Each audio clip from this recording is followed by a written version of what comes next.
across the UK, on DAB+, on YouTube, on your mobile, and on your side. This is Talk.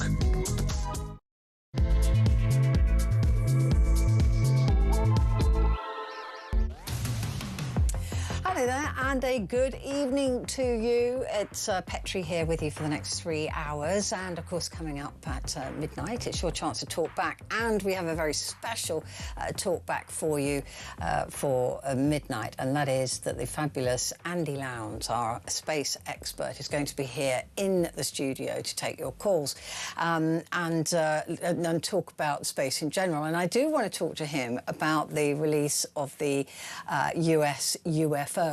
I know they're called something else now, but the UFO files. So if you've got any questions about them, if you've been looking into them and you've got any questions that you want to ask Andy, then just do give us a ring. It's going to be a fascinating hour. It always is with Andy, because he's just the expert on everything. So do give us a call, won't you? 0344 499 1000. Those calls are charged at the national rate, but we do, of course, call you back. And text the word talk and your message or your question to 87222. So that is coming up at midnight. Before that, author and journalist Petrie Hosken will be joining us to go through the papers. Ant Morse is going to be joining us. He's a futurologist as well, talking about the Meta trial and what implications this could have. I mean, the fines alone will wipe out the market capitalisation of Meta. So that is a very, very interesting case. John Boothman, our favourite Scotsman, is joining us as well to talk about the idea of number 10 North and the devolvement of power, and just to see how well that's worked, I think, in Scotland is a good enough question to ask. But before all of that, this week marks 5 years since the Taliban's return to power. And Afghanistan is gripped by a deepening crisis. Fading international attention and devastating aid cuts have plunged the country into a deepening humanitarian catastrophe, as reduced funding has crippled the healthcare system and fuelled widespread hunger and malnutrition. But most importantly, for me, at least, is that life for Afghan women and girls has been drastically and dramatically curtailed through sweeping bans on education and most employment. And it has to be said as well, girls are being sold now for marriage at a very early age, because Afghan families, that's all the capital they've got. That's the only thing they've got to sell. So young girls are being sold into marriages just so families can survive. Well, joining me now, I'm absolutely delighted to say, is Dr. Seema Samar, who is the former Vice President of Afghanistan and Minister for Women's Affairs, and now human rights advocate and expert advisor to United Against Malnutrition and Hunger. I'm thrilled to meet you. Thank you very much indeed for joining me. Dr. Seema, could you give me a bigger picture, if you like, of what life in Afghanistan is like since August the 15th, 5 years ago? Thank you so much for having me. And I have to mention that today, 19th of August, is a humanitarian day announced by United Nations. In my country, Afghanistan, is suffering from humanitarian and human rights crisis under the Taliban regime. As you already said, it's 5th year of the Taliban took over Afghanistan. And unfortunately, the violation of human rights in humanitarian crisis, as I said, continues in the country. So what is happening, almost half of the population is suffering from depending on the aid. And as you know, that aid reduction has really caused more dependency of the people to the aid. And people are really suffering and waiting for receiving some aid. And 1.2 million pregnant women are suffering, pregnant or breastfeeding women are suffering from severe kind of a malnutrition. And you can understand that if mother suffer, if she's pregnant, if she suffers from malnutrition and hunger, what would be the child? So we have a lot of premature pregnancies, premature childbirth, and we have around 3.2 million children who suffers from malnutrition, not severe malnutrition, but 1 million children suffers from severe malnutrition. Of course, the malnutrition and hunger does not impact men and women equally. Women and girls are suffering much more, and children, of course. What has happened for the boy, a child can be sent to work or can be sent to madrasas, which can be trained and brainwashed for the future to be a soldier for the future of Taliban. And we saw this because when the war began in Afghanistan, and then the families, a lot of Afghans were refugee in Pakistan. And I was working in the camp, and I saw in my own eyes that the people could not feed their children, so they give it to those madrasas. And they are brainwashed, and now they're ruling the country. And for the girls, it's more severe because they are sold, as you already said, sold to feed the rest of the family. First, to save her life. I don't know if it's saving the life, because if a girl at the age of 12 has been married to a man who was 35-year-old, she become a slave of that person. She doesn't have the autonomy to do whatever she wants. And unfortunately, access to education has the most negative impact on the country in the future of the overall population in Afghanistan. Before we look at the plight of women in totality, I just want to get a view of what Afghanistan was like before the Taliban rule, because a lot of people listening probably don't appreciate how much had changed, particularly for women and girls, before America and the West deserted the country. Yes, I mean, in the 20 years when the NATO and the American were in Afghanistan, the NATO member countries were in Afghanistan, we had a lot of changes in the country. First of all, let me say that the first time in our history we had equal rights for men and women in our constitution. The word woman was in the constitution, and the equal rights, I mean, the section of the Bill of Rights was quite good compared to the previous constitution of the country. And then girls and boys had the access to education. We had more than 8 million children going to school, and the curriculum were reformed. I mean, it was not perfect. A lot of mistakes were already there in the curriculums, but it was much better. They had access, and a lot of people in very remote part of the country had access to education. We had women in every sector. We had women in politics, we had women in police force, we had women in army, we had women as a businesswoman, we had women in parliament. As you know, that we had 25% of the parliament was women, and also it was same in the Senate. In the all sector of society, women actually were able to get an education outside of the country. We had a lot of girls who got their master's degrees and PhDs outside of Afghanistan, and they were able to travel and they choose what they wanted to do. With the Taliban coming in, banning on education, and it's 5 years that the girls in Afghanistan lost, and their time to get education. As you know, that education is key for any other development. It's key for a better health. It's key for economic independency of women. It's a window for opportunity and development and sustainable peace in Afghanistan. And their political participation was clear, and women were participating in politics. They were first time in our history, some women who were 80 years old, they came out and voted for someone in 2004. Although maybe she voted for someone who the male member of the family said, but she exercised that rights, maybe first time in her life, maybe last time in her life. And that was something. But now they cannot work, they cannot get education, which is key. They don't have access to healthcare as it should have been, with reduction of funding. More than 400 clinics are closed down in different parts of the country. And women who are doctors, and they allow them to work in the health sector, but they have to be accompanied by a male member of the family, and they have to be fully covered. They stopped women from entering to the hospital because they were not properly covered according to the Taliban.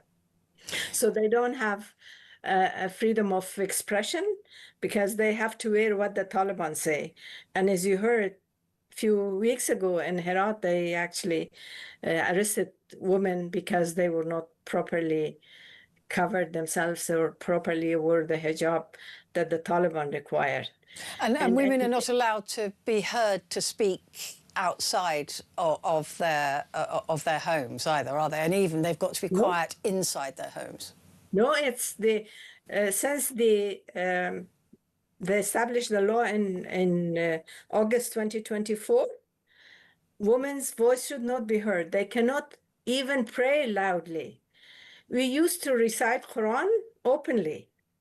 I keep saying that as a Muslim in a Muslim country, when people goes to Mecca for pilgrimage, everybody has open face. They are not even distinguished between the countries, who is Afghan, who is Pakistani, who is Arabs, or from Sudan maybe. But in Afghanistan, their face has not to be seen by anyone, and their voice should not be heard. And they are praying together in Mecca, in the mosque. What is because this is such extreme behaviour towards women and women's rights, what problem does the Taliban have with women? And I know that some people say, well, that's a stupid question because it's about the religion and it's about, but it isn't. This is such an extreme example. Why the hatred of women? What is that about with the Taliban? It strikes me as particularly weak. I think it's patriarchal world. It's everywhere. But of course, it's question of controlling. In Afghanistan, actually, as I said, they were given to those madrasas and they brainwashed. And they forgot that they are born of woman and their mother. In Islam, actually, the mother has a special space and special respect. And that is not there with the Taliban. And I think it's easy to control this way. Yeah. And easy to not to be independent and be a slave for them. And I think it's problematic because they establish a lot of madrasas, and the boys were given to those madrasas because if they cannot feed, they have a dorm, and it will be the future soldier of the Taliban. I was reading the other day, Dr. Seema, about some very senior Taliban members who were saying that they missed the war, that they were good at fighting. They're clearly not good at running a country, though. I mean, these fundamentals are failing. There's no jobs, there's no money, there's no output. There's more. There's no. The medical teams are falling apart because women aren't being educated to be doctors. Women, therefore, aren't getting medical treatment, and they're dying, and their babies are dying. So this is clearly a problem for any future that the Taliban might imagine for Afghanistan. Of course, as they say, the people who are fighting are coming from mountain and fight and kill some people and go back without any responsibility. So they are not responsible to provide protection. They are not responsible to provide healthcare or education or any other basic social services, which is a government responsibility. And they don't do that. And that is, of course, governance and management of the people is required a lot of other things. So they cannot really provide all those required by the people. For example, in Afghanistan, people used to have access to free health care. And now they cannot provide that to the people because there's lack of funding and they don't have any proper structure themselves, and people do not trust in order to have the private sector in order to actually have business and create job opportunity. And then, of course, the way they are treating this generation of doctors, for the future, we don't have any medical staff because they don't allow women to get even midwifery. And they keep pushing that women should be treated by female doctors and staff. And then they are closing down the midwifery classes and also X-ray and all those needed by female staff. Yeah, I mean, I was reading that there's one midwife for about 4,000 women that need a midwife at the moment, and those numbers are dropping. And they literally can't be treated or touched by a male doctor for any reason. Is that right? So if there's an emergency, can a male doctor treat them? Yes, it is possible, but they require the male chaperone of the lady, the male mahram of the patients to be there. And even in one of the cities in Kandahar or Helmand, they said the female doctor mahram should be there also. So imagine if a woman is sick and the female doctor is dealing with her, her husband will be there and the husband of the doctor will be also there. And even for the medical staff, when they go to the hospital and coming back, they have to be accompanied by the husband. So the husband should not work and be only the chaperone of the female staff. What is the future of Afghanistan at this trajectory? I can't see a world where people are going to want to invest in this country, so investment is not going to happen. Much of the aid that was coming from America. That's been stopped currently. What does the future look like for Afghanistan? Well, the future does not look very well, but I would call on other countries, including Britain, that they have the responsibility to support the people and avoid this malnutrition and hunger in any country, because all the developed countries, including the US and other European countries and Australia and New Zealand, they committed to SDG. The first goal of SDG is to finish hunger, to end hunger in the world. So they have the responsibility to continue in support. And also, of course, particularly for the women and children, because they are the most victims of the current situation. The issue, I guess, is with a lot of people saying, well, the Taliban wanted the country. They said they were going to run the country. They should be running it and providing for their own people. There is money to be made there. They can create there if they change their ways. If we all pile in with aid and support for Afghanistan, what is going to convince the Taliban that they need to be different in order to run their country properly? I think the dialogue with the Taliban should be principle-based, and it should be based on human rights approach, not to acknowledge indirectly the Taliban, as we see, unfortunately, in some European countries, that they already given the consulate to the Taliban, and they invite them in Brussels by saying that we are going to deport the criminals to Afghanistan, Afghans who committed crimes, and if they are convicted by court, they have to spend their punishment within that country, and when they are done with that, then they are not continued to be criminal forever, because they committed a crime and then they got their punishment and convicted. And then why they should be deported to a country where we all know that they are, the Taliban are committing torture to the people who are detained. If they let them out, particularly if they committed a sexual gender-based violence, then it's a kind of fueling the the impunity for commission of sexual gender-based violence. And that is so dangerous. It's against human rights.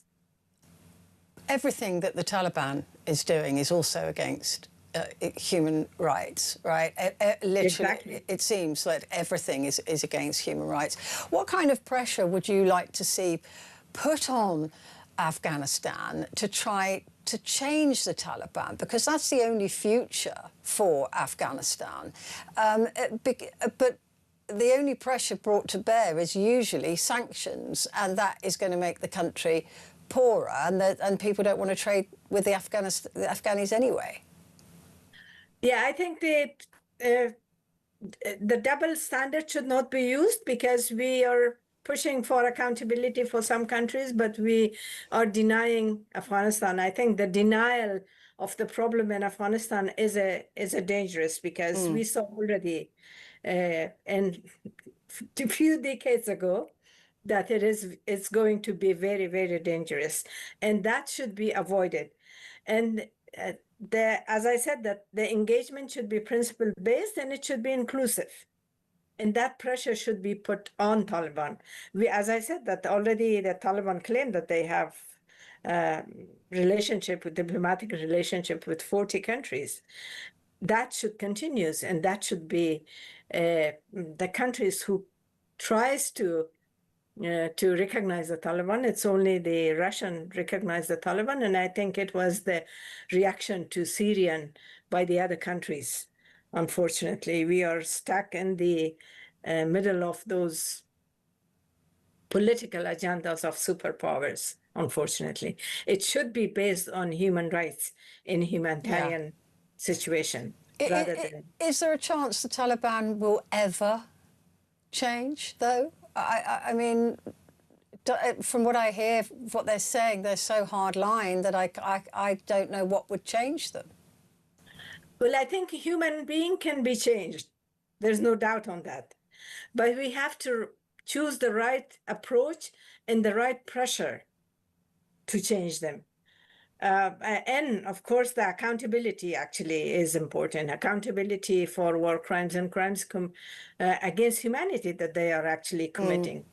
And I believe that the systematic discrimination against women is not only a problem for women in Afghanistan, it's a problem for humanity. I agree. And it's crimes against humanity, because you can put just half of the population out of social life, out of any rights.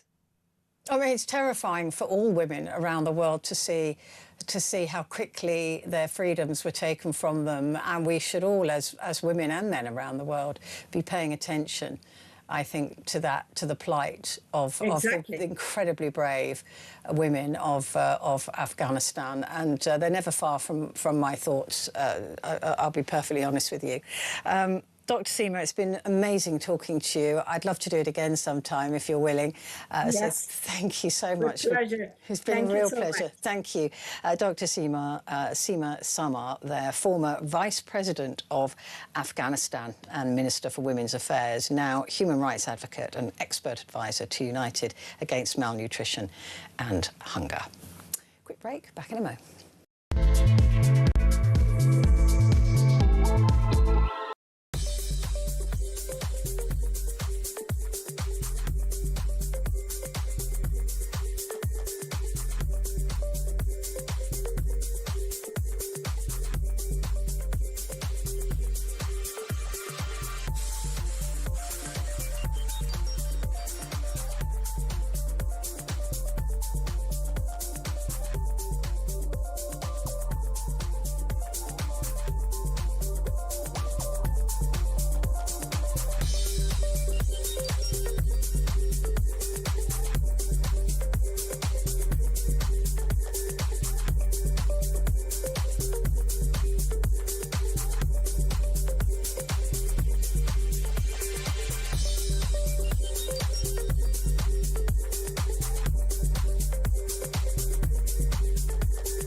across the UK, on DAB+, on YouTube, on your mobile, and on your side.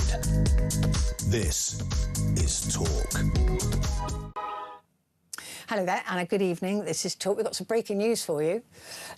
Apparently it's all over the front pages, so we'll be talking about this with Andrew when he's doing the papers at 11. Harry and Meghan are set to move back to the UK.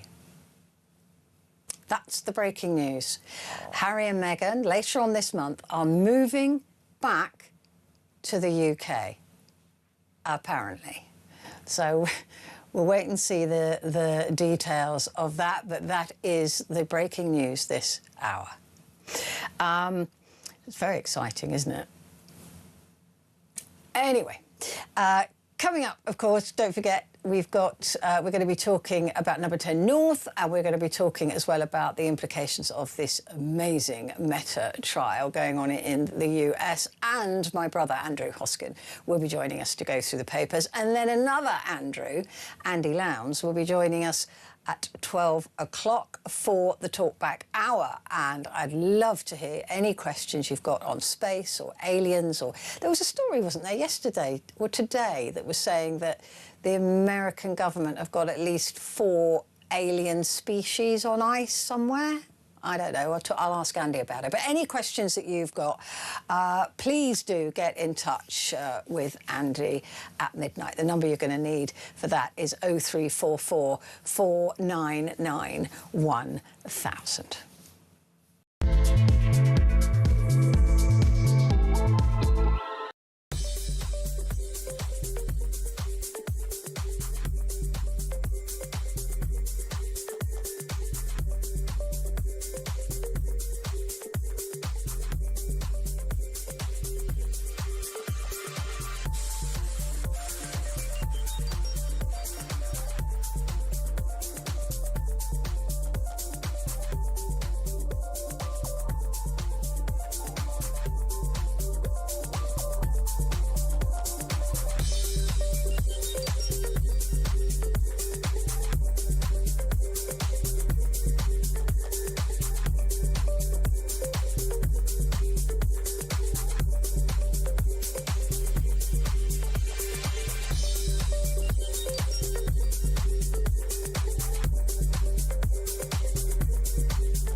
Across the UK, on DAB+, on YouTube, on your mobile, and on your side.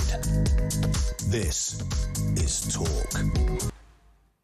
Hello there, this is Talk, and it is Petrie. And just a reminder again of that breaking news. Harry and Meghan set to move back to the UK because they want to raise their children in Britain. I thought they hated Britain. Well, I thought she did anyway. But anyway, that's the latest breaking news here on Talk. Coming up, we're going to be talking about the Meta trial, which is absolutely fascinating. And then, of course, Andy Lowndes will be here at midnight to talk to you all things space and alien. So that's all coming up. I'm looking forward to that very much. PM Andy Burnham, meanwhile, has announced that Number 10 North, the government's regional headquarters in Manchester, will take over responsibility for driving national economic growth from the Treasury. Operating out of Heron House, that's the facility, that's what it I didn't know that till today. It's called Heron House. The facility acts as a central situation room designed to decentralise political power away from Westminster. Chancellor John Healey backed the shift with a 10-year plan for economic reform set to follow the October budget. But is number 10 North doubling efficiency or dividing it? Here to talk about this is our fabulous John Boothman, political correspondent at the Sunday Times in Scotland. John, are you excited about Harry and Meghan? I think we've got to start with that. A nation rejoices. Yeah. I'm sure if I stick my head out the window, I will hear the peal of bells going off around the country. All around. And the bagpipes, which Harry apparently loves. So it'll all be kicking off. That is a story and a half. But anyway, it's all over the papers. John, the reason I wanted to talk to you about this is because the idea of devolvement, this idea of moving power away from Westminster, and of course Scotland has got the ultimate devolvement, and Wales, of course, with its own government. I just want to get a sense of the kind of efficiency or lack of that you think that has appropriated for Scotland. Look, the one thing that I think is important about this is that it gives local areas the ability to do things in their own way and in their own timescale. And actually, that's quite important. You can take local measures that might stimulate the sort of growth that you're looking for. Andy Burnham, as part of his number 10 North plan and his devolution plan for strategic authorities in England, wants to give, as well as local income tax powers, that is that these local mayors will get a share of income tax that they hadn't got before, to give them more powers about housing, about skills, and a number of other areas. And it means that those local areas can tailor some of their local policies to encourage better development in those areas. And that's, I suppose, his inheritance in what's happened in Manchester, where Manchester has become the fastest growing region in, I think, the UK. Faster growing than any other region in the country, probably outside London. But it's not just about the growth in the north, is it? I mean, it's about growth in the whole country. So you're devolving a power from London to Manchester that is meant to look at the growth for the whole country and not just the north. Is there a concern that will happen, though, that it will just be about the north? Because a lot of people are saying, well, why isn't there a number 10 Cornwall? Why isn't there a number 10 Devon? Why isn't there a number 10 Norwich? I mean, it can't just be about the local area, can it?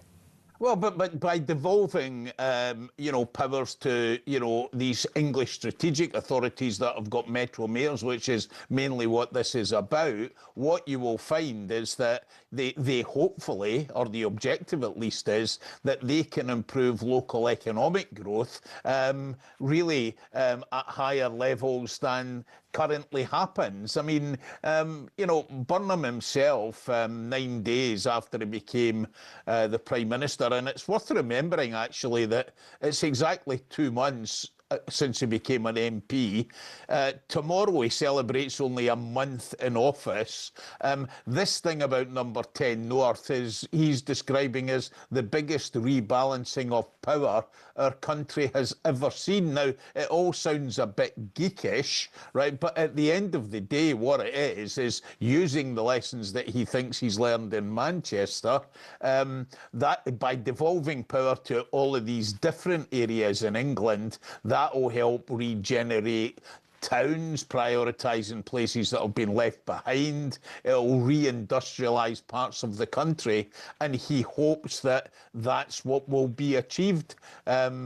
Part of that, and this I think is the interesting bit that's happened today, is the splitting up of the Treasury, on the one hand, which controls the public finances, and on the other hand is responsible for promoting economic growth. And he's hoping that by taking away away that second main plank of what the Treasury does and placing it somewhere else in the government, that actually there won't be a conflict between those two things that seems to exist within the Treasury itself. Now, I think it's an interesting step. It's been tried before. I was just going to say, Harold Wilson tried it, and it lasted 5 years because it didn't work.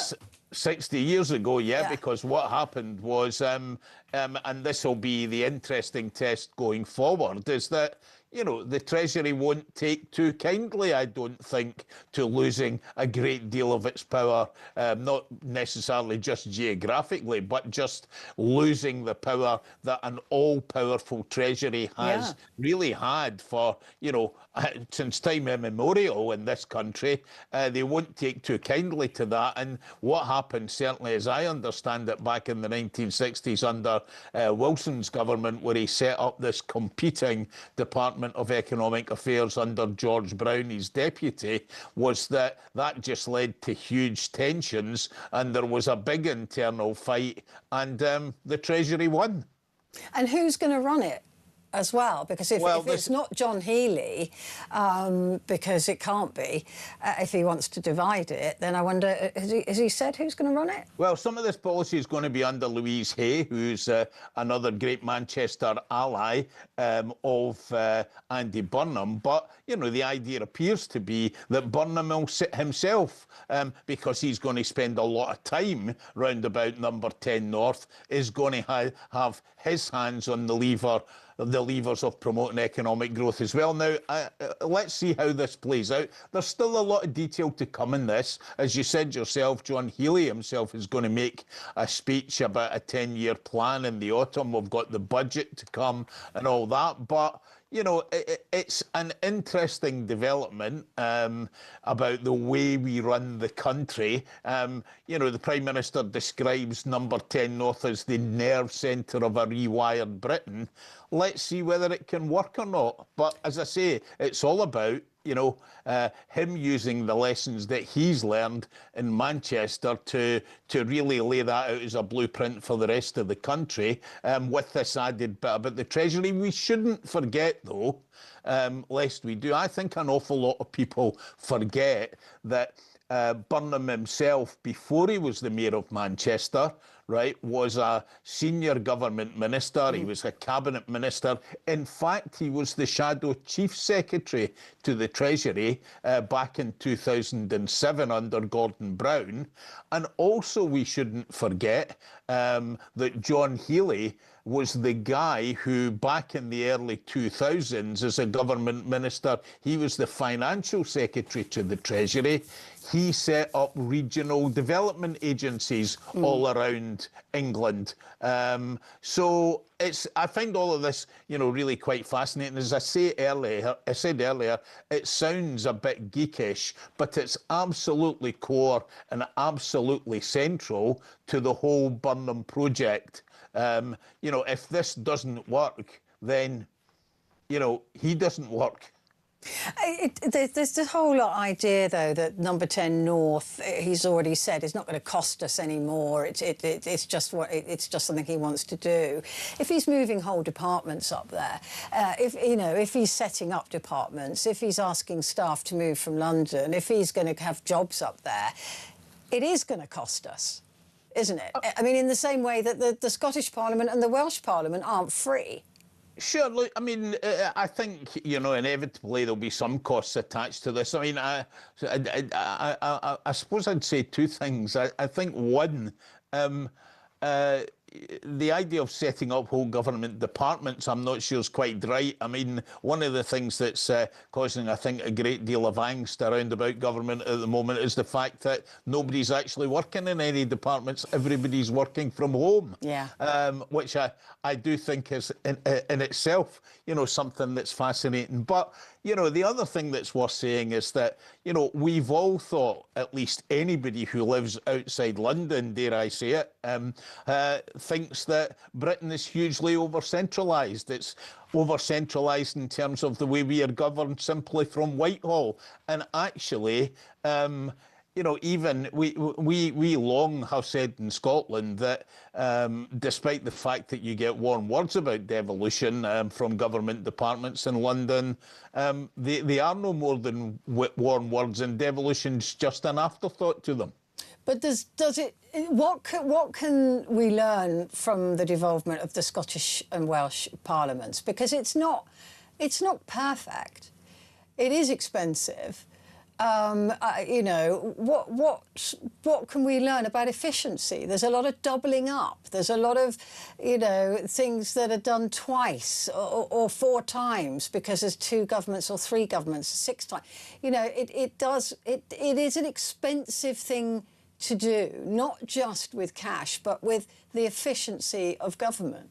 Yeah, look, you know, maybe that's the price of democracy at the end of the day, right? If you're going to have in local areas more power to local areas where more local people can have more influence over the policies that happen where they live, the places where they live, then, yeah, you set up structures. And for me, the important thing about this more than anything else is that whether or not it can work, whether it can make delivery more efficient, and whether or not it can produce policy that's more relevant to the people who live in those areas. I mean, the fact of the matter is... And is delivery more efficient in Scotland, do you think? No, I think it's different. Right, because that's the part of the whole purpose of it. We deliver a different set of services than gets delivered in other parts of the country. You can tweak things, you can do things in a different way. You know, strategic authorities. I mean, let's use the Manchester example. Everybody talks about what Burnham's done with buses, and there's not many people at the end of the day think it's a bad idea. Right. Everybody looks, for example, about, you know, even in London, what Sadiq Khan's done, and some of his predecessors, of course, with the transport network. So, you know, you can find with that kind of local control, you know, an ability to do things better and differently. I mean, one of the problems with central government, and it's certainly a problem with Scotland and the Scottish government, is the Scottish government keeps centralising things to itself, and you know what, the Scottish government couldn't deliver a message a lot of the time, right? And what I mean by that is that the Scottish government, and I'm not talking about politically, the Scottish government is not a delivery body. You know, the services that we get for most people are either delivered by, you know, local authorities. You know, they pick up the bins, they organise the schools, or local health boards or trusts who organise the hospitals. Central government isn't very good by and large, I think, at least, in terms of, you know, some of the delivery things that we are talking about. And, you know, and that other bit about strategic authorities is that, you know, you need to have, on the one hand, you know, have that localism, but on the other hand, actually have a big enough area to be able to do things that are effective. Well, we will wait and see what happens next. John, thank you very much indeed. John Boothman there, political correspondent at the Sunday Times in Scotland. Back in a mo.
across the UK. On DAB+, on YouTube, on your mobile, and on your side. This is Talk. Hello there, this is Talk and it's Petrie here with you. Just a reminder that coming up at the top of the hour is Andrew Hosken. He'll be going through the papers with me for you for tomorrow. In the meantime, Meta, the tech company behind Facebook, Instagram and WhatsApp, is on trial in California's federal court, accused by 29 US states of violating child privacy laws and intentionally designing social media platforms to be addictive to young people. 4 US states in court are seeking billions of dollars from Meta. They're acting on behalf of a group of 29 states that filed a lawsuit in 2023, arguing the company violated child privacy laws. Meta strongly denies the allegations, arguing that evidence demonstrates its commitment to supporting young people. The trial is expected to last 6 to 8 weeks. So what is the implication of this trial and what will it do to social media in the future? Because Meta stands to have fines equaling its total market capitalisation of $1.4 trillion. Joining me now to discuss this is Ant Morse, who's a futurist and author and innovation expert. Good to talk to you, Ant. Thank you so much for joining me. This is a mega trial, isn't it? This is huge. It's been likened to taking on the tobacco companies at the beginning. Absolutely, and I think we were back on in February, Petrie, to talk about, you know, this potentially gathering momentum, and here we are now. The things we spoke about are actually being tested under oath, and the outputs of this, win or lose, you know, will be decisive, and will potentially change how we use social media. I mean. There's a lot of interesting stuff in this, especially from whistleblowers from Meta, who are saying that they not only did they know that what they were doing, according to these whistleblowers, which Meta denies, not only did they know what they were doing, but they were deliberately doing it, and they wanted to hide it from the public as well. Yeah, and I think that will be interesting to see what is shared in the courtroom in California, you know, as the case progresses over the weeks ahead. But ultimately, we discussed this last time as well. You know, these algorithms are very finely tuned. You know, it used to be one to many with television. Now it's one to one, and you know, your feed will be different to mine. And you know, what we're seeing is no mistake. You know, this is intended, perhaps not intended to harm, but you know, it's intended to keep our gaze, to keep the adverts, you know, relevant to us, and to keep us on the system as long as we can. So I think that it will be interesting to see what surfaces, what that whistleblower, you know, directs the court to, and what's actually kind of shared. And you know, it could be quite a short case if there's clear evidence that this was, you know, known that harm was being caused. You know, then we have a very different case. I think it will progress quite quickly after that. And then the question is what next? The other side of the coin, and this is certainly Meta's claim, is that they're being used as a scapegoat for what is a societal problem. And we know it's a problem of young people, particularly using these social media platforms, particularly things like Instagram or TikTok, which I know isn't part of Meta, but that we know that they can cause harm. But Meta is saying they're not saying it doesn't cause harm. They're saying that they are not causing harm, that it is not them that is deliberately feeding this, that this is a societal problem, and that they are being used as a scapegoat for that societal issue. Yeah, and I think this is where the case has evolved. So I think originally the claim was that, you know, the content was harmful. Well, the US law protects the platforms to say, well, they're not responsible for the content that a user posts. So now this case is interestingly turned to say it's not the content, it's how long we are being held on these platforms. You know, is it intentionally addictive? So it's turned a corner really in terms of what the claim is. But yeah, Meta, you know, are claiming, and the others are claiming that they're not responsible for what we watch, But the argument is now, but actually, are you directing the algorithm to keep us there? You know, the auto plays, the algorithm feeding the one-to-one rather than one-to-many. So, yeah, it's going to be an interesting one to observe. It really is, because there's no doubt about it that in the same way with cigarettes, okay, they make them look glamorous, they make them look fun, they used to make them look amazing, and then you'd buy them, and then they were addictive, and then that was the issue. Then you were stuck in that loop. The same really can be said for these social media platforms. You hear about them, your friends are talking about them in the same way as it used to be about smoking, and so you have a look, and then that's it. You're sucked into that, and you become addicted. The question is that in the cigarette case, is that the fault of the cigarette manufacturer, or is that the case of is the fault of Meta, or is that our fault for being addicted? I think that's the point here, isn't it? It is, and I think the point again that we've got to focus in is this is about minors. So this is about young people. You know, if we get hooked onto a social media feed, you know, I'm sure our email or our telephone will distract us and common sense. Yeah. Whereas this is about protecting young people. So I think it's going to be a very important case. And the question then is, how do we parent this and police this? And I think that's the bit where we have to be responsible as to the big tech. You know, if they're aware that young people are on these platforms, and it's suggested, and I think there's probably a lot of credibility that they know exactly how old somebody is, whether somebody masks their age or, you know, uses fake IDs or whatever it might be, VPNs. They still know, you know, how old these people are. The data is fine-tuned to pump an advert to you, yes, know, with lots of clarity. The same applies. So I think the output for me, and the interesting part is how do we move forward from this? Because we know that fines and penalties really aren't going to work. We've been there before. I think the likely outcome of this one is suggested that it will be around a quarter revenue of Meta. So, you know, it's not great, but they'll just move on and a quarter in and it'll all be forgotten. Just push more adverts out to pay for it. Push more adverts and focus on responsible adults. I think the action has to be a collaboration that says, well, actually, how do we now police that? If we know that these are young people, what do we do in collaboration to stop that? And also as well, what do we do to regulate this? If we look at the ban of social media in Australia, I think it's probably suggested that it's about 60% of young people have got around that. So I think it's a great step, but we need to go further, work with the big tech providers and work out how we actually stop it. And also be quite firm. If we don't have confidence that they're policing it correctly and appropriately, block the channel.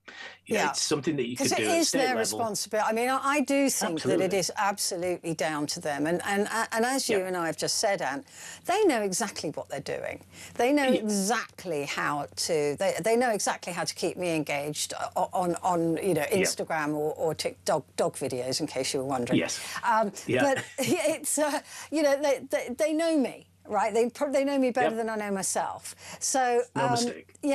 So they do know what they're doing. So it is their responsibility.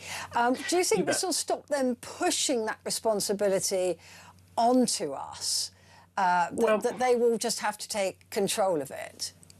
I think something I've said many times before is, the penalties don't work, but if you block the channel, it will.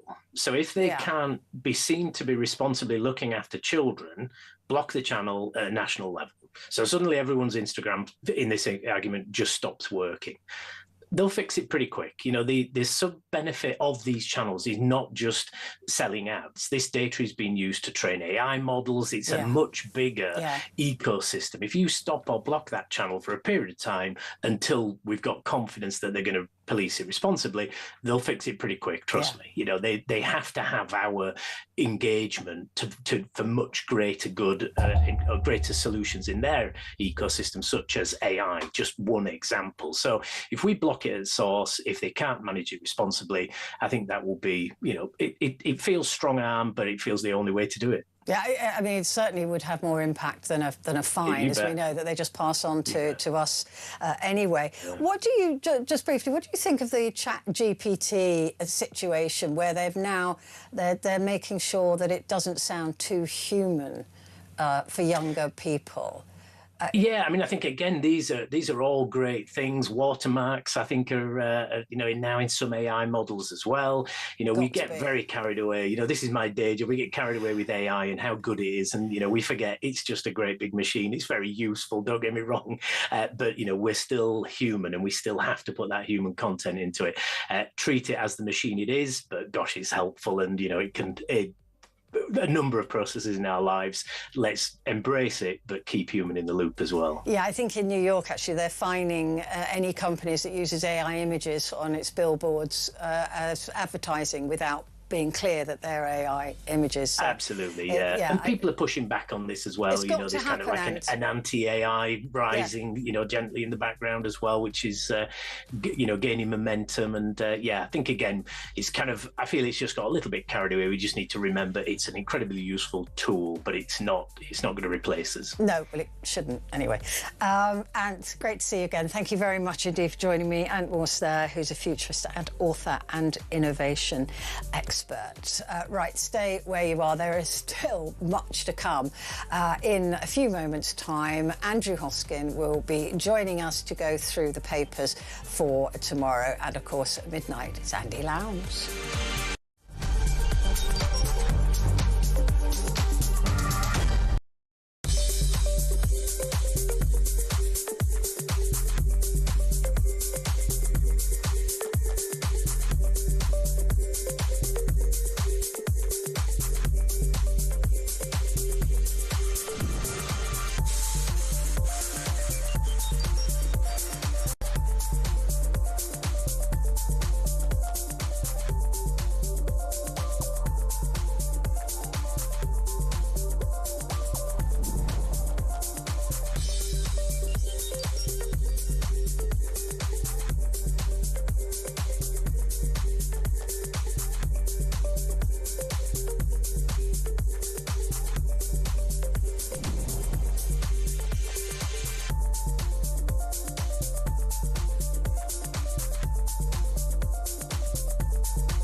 Across the UK, on DAB+, on YouTube, on your mobile, and on your side.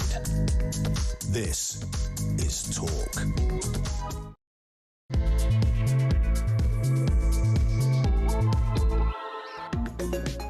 Hello there, and a good evening to you. It is Petrie here with you for the next couple of hours, and of course, in an hour's time, exactly, Andy Lowndes will be here with me in the studio. If you've got the ability to watch on YouTube, I suggest you do. His outfit is remarkable. So he'll be here, our favourite spaceman, for the Talkback Hour, and he's here for you. So if you've got any questions to do with space, rockets, aliens, anything like that, then do please give us a call to join in the conversation with Andy. I've got a lot that I want to ask him as well. So Andy Lowndes will be here at 12 o'clock. So give us a call and send some messages. The numbers you're going to need are 0344 499 1000. Those calls are charged at the national rate, but we will call you back. And text the word TALK and your message to 87388. to. So that is to come in an hour's time. But before that, joining me now is Andrew Hosken. I don't know why I'm reading his name. I'm just looking at my running order and reading your name because I don't know it.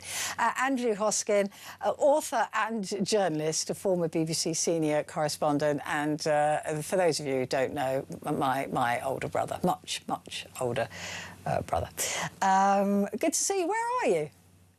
I'm in North Cornwall on holiday. Ah, did wonder. Yeah, just got the bucket and spade here, and lovely. Is it nice down there? Mind you, the weather's turned now, hasn't it? yeah, actually, it's quite welcome because it's been very hot. Yeah. So it's quite nice to have the wind in your face and a bit of cloud cover. Nice, lovely. It's still quite warm, but the sea's very warm, too warm, really. Really? Have you been swimming in it? I've dabbled my toes in it, but I will be swimming there tomorrow. I mean, the water is much warmer than it is normally. Really, that's worrying, isn't it? Yeah, yeah. This part of the world. Yeah, it's been a creepily hot summer, hasn't it? It has, absolutely. And we're expecting another heat wave in September, I believe. Yeah, what's that be, the 6th? Will that be? That will be the summer? 6th, yeah. It's unprecedented. It's felt kind of weird as well. It has felt strange. It has been. As someone of my great age who's still playing cricket, normally you have games rained off for cricket. You never have games that have been sunned off for cricket, sunned off because it's been too hot.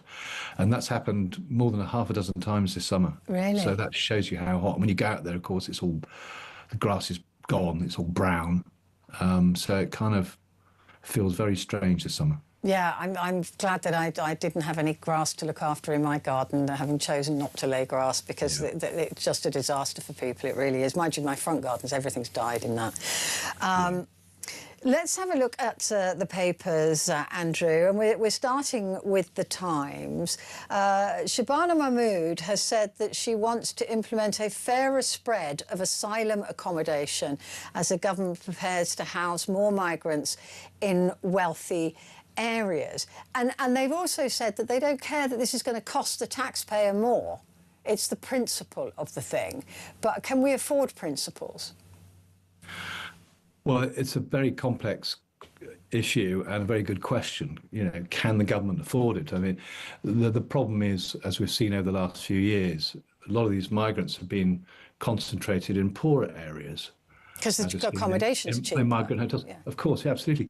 And actually, I compare this with the seaside towns, which, over the last 20 years, have taken a lot of welfare claimants from councils far away, from where these seaside towns are, because they would have all these empty B&Bs and hotels, and they were cheaper for councils to house people in these areas. And of course, the same economic dynamic has been used for immigrants. So the councils and the Home Office and so on have been using areas where housing is cheaper to house immigrants because it's less tough on the taxpayer. It's cheaper for the taxpayer to house them. But of course, this has led to resentment and anger in some of those communities about immigrants being, concentrated in their areas. I mean, rightly so. There is, yes, of course, yeah. I mean, the immigrants have to go, they have to be housed somewhere. It's just the question of, to which degree of concentration are they housed in particular areas, where they are, what kind of housing. Of course, a lot of communities don't want these immigrants anywhere in their area. So where do you put them? And this is the big question for governments, particularly now we're talking about the Labour government, but it's the same issue for the former Conservative governments. Of course, the issue of immigrant hotels, you constantly get the costs of those hotels, how much it's costing the taxpayer to house them. There's been talk of army bases putting immigrants there. So Shabana Mahmood, who's been fairly hard line, I think, on immigration, because it has become, whether you like it or not, a massive political issue. And of course, they've got reform on their, in their rear view mirror, politically and electorally. And they make hay out of the immigrant issue and the boats coming over and all the rest of it. However that was caused, we'll leave that to one side. But nevertheless, they've made great political hay out of it. And so the Labour government under Keir Starmer and now under Andy Burnham have had to respond to that, and they have responded to it in a number of ways.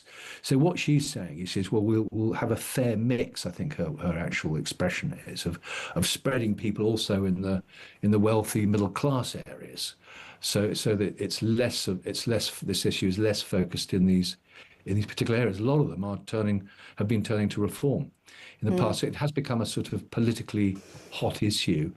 And the government is clearly trying to take the sting out of it, to take the heat out of it, by saying, look, we're not just going to concentrate immigrants in your areas, we'll also put them in other areas, middle class areas, where richer people live. But that will cost more. Of course it will. And that's the thing is, and also this doesn't address the issue of the numbers coming over on the boats, which although have gone down, there's still substantial numbers, and that figure needs to come down much further.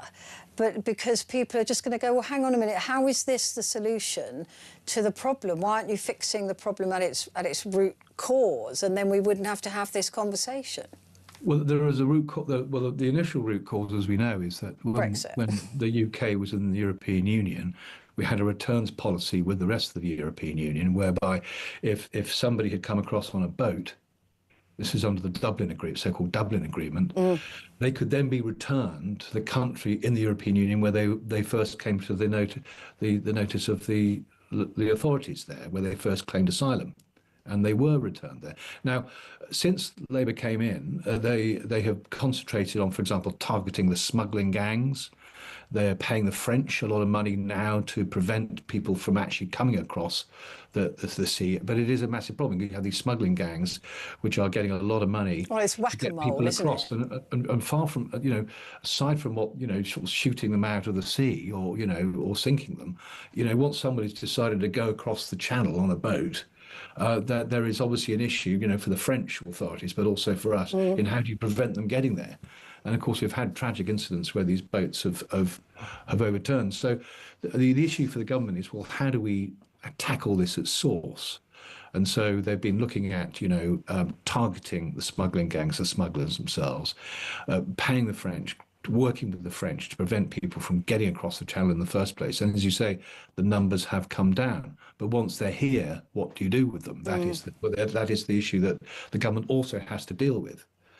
And so this issue of where they're housed, I think the government has realised that this is also a hot issue. There's no hiding this issue, this particular problem away. But if you spread it out across the country, and they've done that before with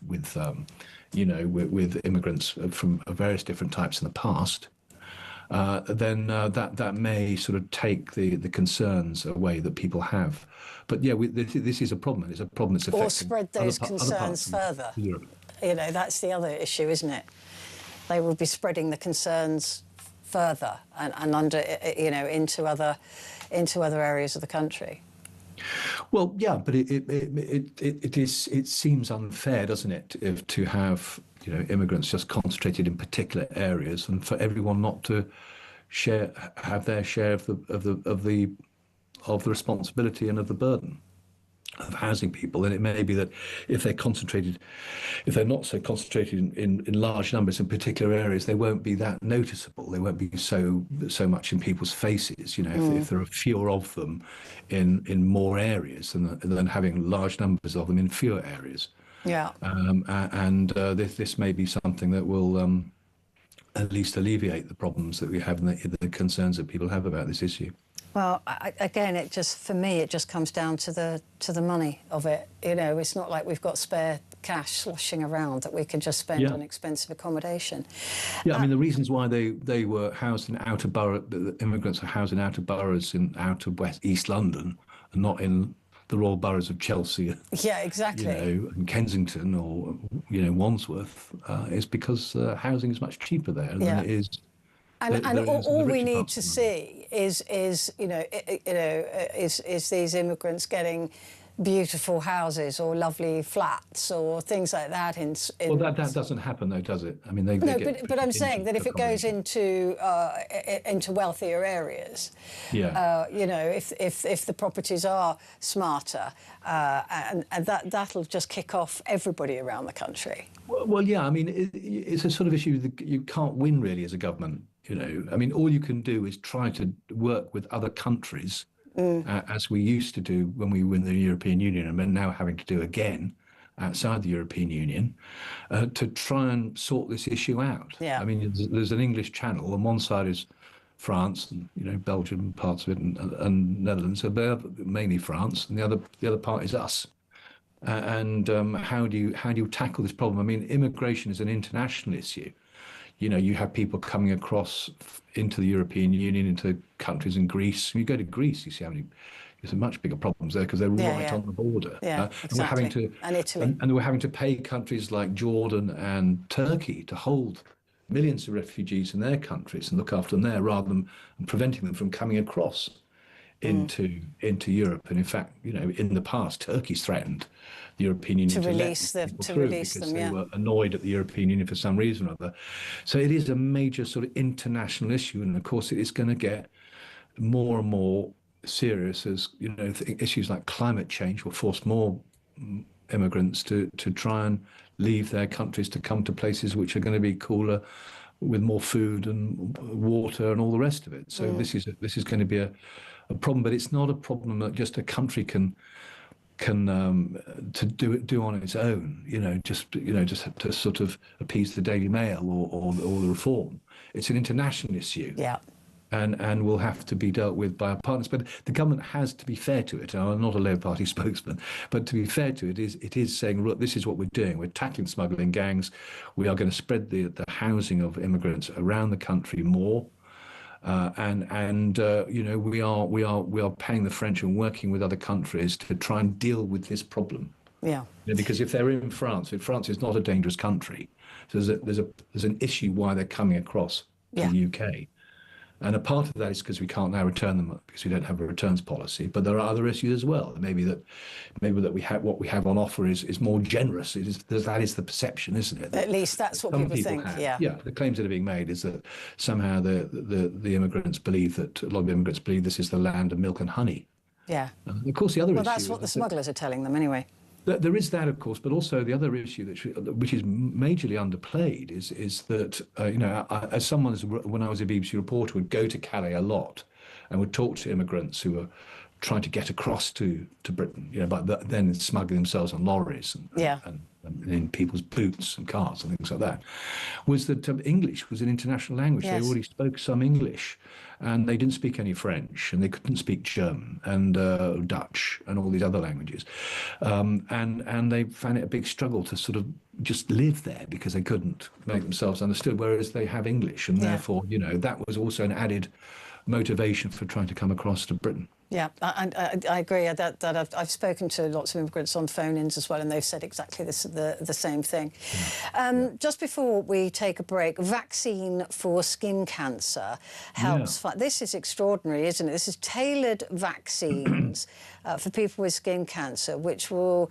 It's in the late stages of what would the word experiments, I suppose, of trials, late stage trials, and it seems to be very effective for people with high risk melanoma, and stops it spreading to other organs. So this could be available to the market in a year, next year, if regulators go for it.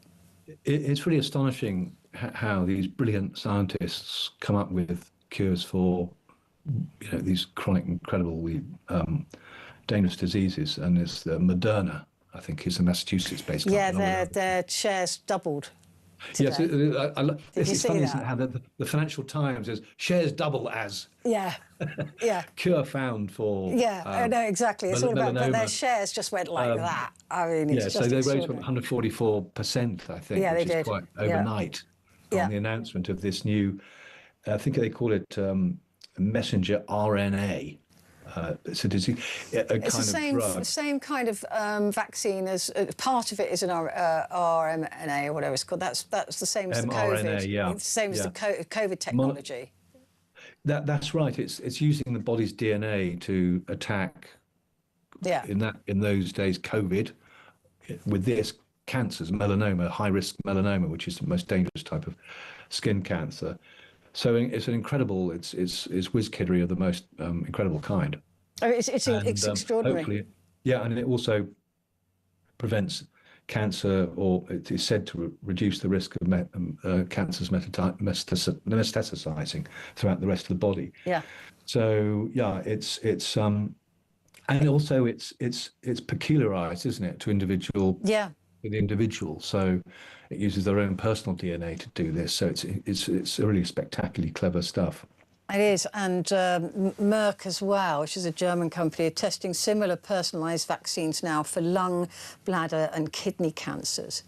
And also BioNTech are trialling on British patients for colon and pancreatic cancer. Lung cancer trials have reached the final stage 3, while kidney and bladder studies are in phase 2. The hope is the technology can work across many tumour types. It's very, very, very exciting stuff. And hopefully it will give people and families, a lot of comfort hope as well. Just that, right? Hope as well. We're getting there. We're getting Absolutely, yeah. I mean, it's been saying for a while now that cancer will become a disease that you live with rather than die from, which is, I suppose, the aim, isn't it? If you can't cure it, at least you can live with it. Well, let's hope so. It kills, a third of people die of cancer.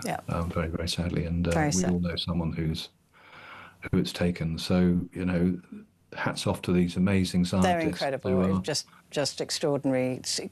Yay to geekdom. That's what I say. Absolutely. Quick break, and Andrew and I'll be back in a moment.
Across the UK, on DAB+, on YouTube, on your mobile, and on your side.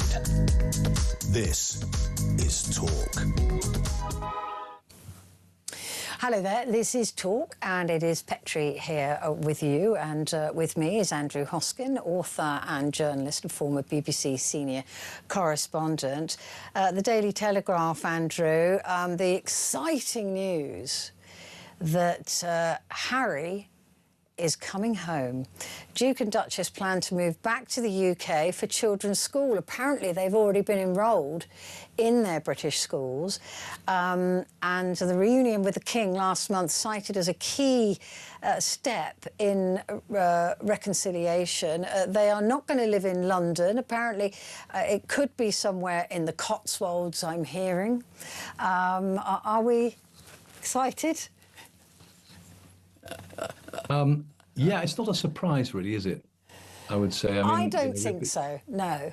Of course, back in July, Prince Harry lost his massive privacy claim against the Daily Mail, and apparently, along with Elton John and others, and apparently the costs for that, for losing the case, because when you lose a big case like this, you not only have to pay your own legal costs, but the legal costs of the other side. And that's been calculated at £30 million. So that's quite a steep bill. So Elton John can afford that. He can just pay it all off. Well, the royal family's had to fork out all kinds of money for princes, haven't they? They in recent years, not least of which was a £10 million payout to, on behalf of Prince Andrew. Yeah. To Virginia Giuffre. Yeah, exactly. For reasons associated with Jeffrey Epstein.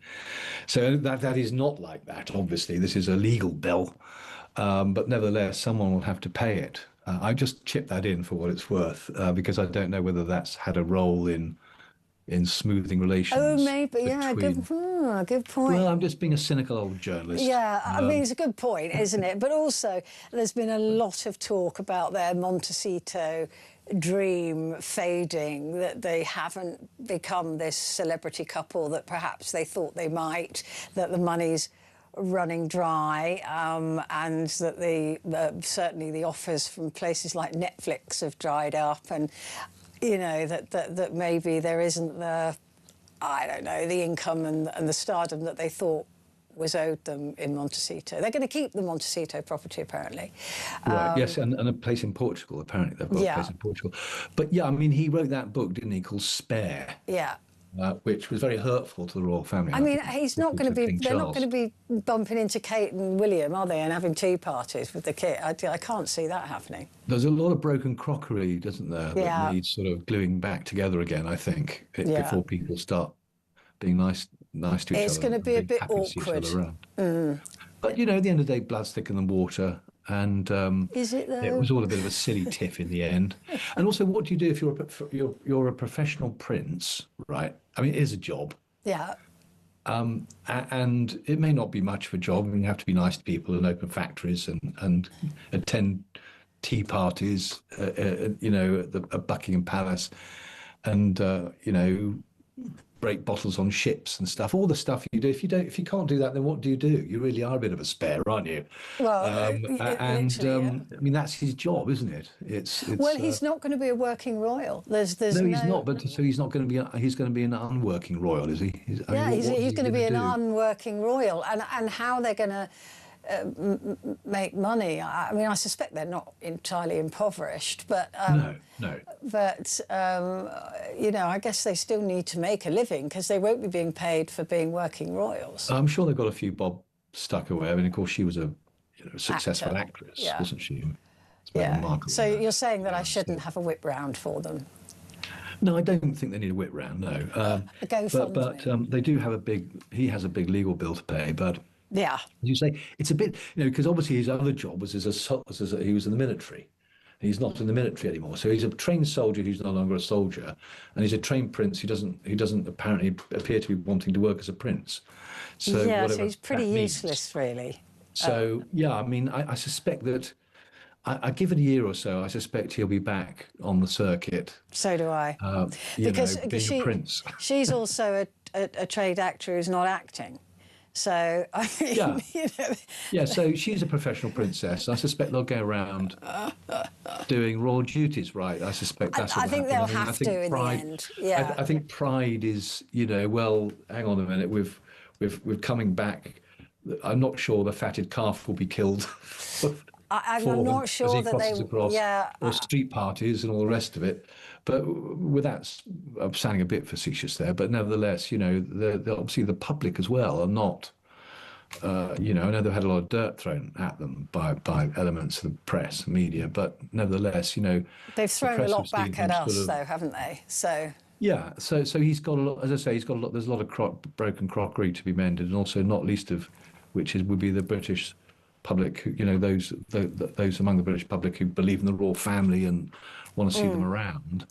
They'll think, he's sort of swanned off in a huff to America, and then wrote a snotty book, you know, Yeah, slagging everyone and off. have thrown a lot of And now shade. he wants us to be his mates again, Yeah. you know. So I know, and thrown a lot of shade at the British press, who have got long memories and are not given to forgiveness. So I don't imagine there'll be many column inches of delight, thrill, and kindness thrown at them either. well, particularly not by the Daily Mail. I mean, Yeah. that's because obviously he sued the Daily Mail, and the High Court judge, Mr. Justice Nicklin, completely threw out all of the claims. Yeah. Literally, it was carte blanche. Every allegation that Prince Harry and the others made against the Daily Mail in terms of, you know, their allegations of unlawful intrusion and surveillance and phone hacking were comprehensively thrown out by the High Court judge back in July. And so, you know, but it was interesting, isn't it, that this wonderful news was announced by The Sun on their front page and the Daily Telegraph. So they're clearly newspapers, and it was very nice coverage. It wasn't, no, God, it's them.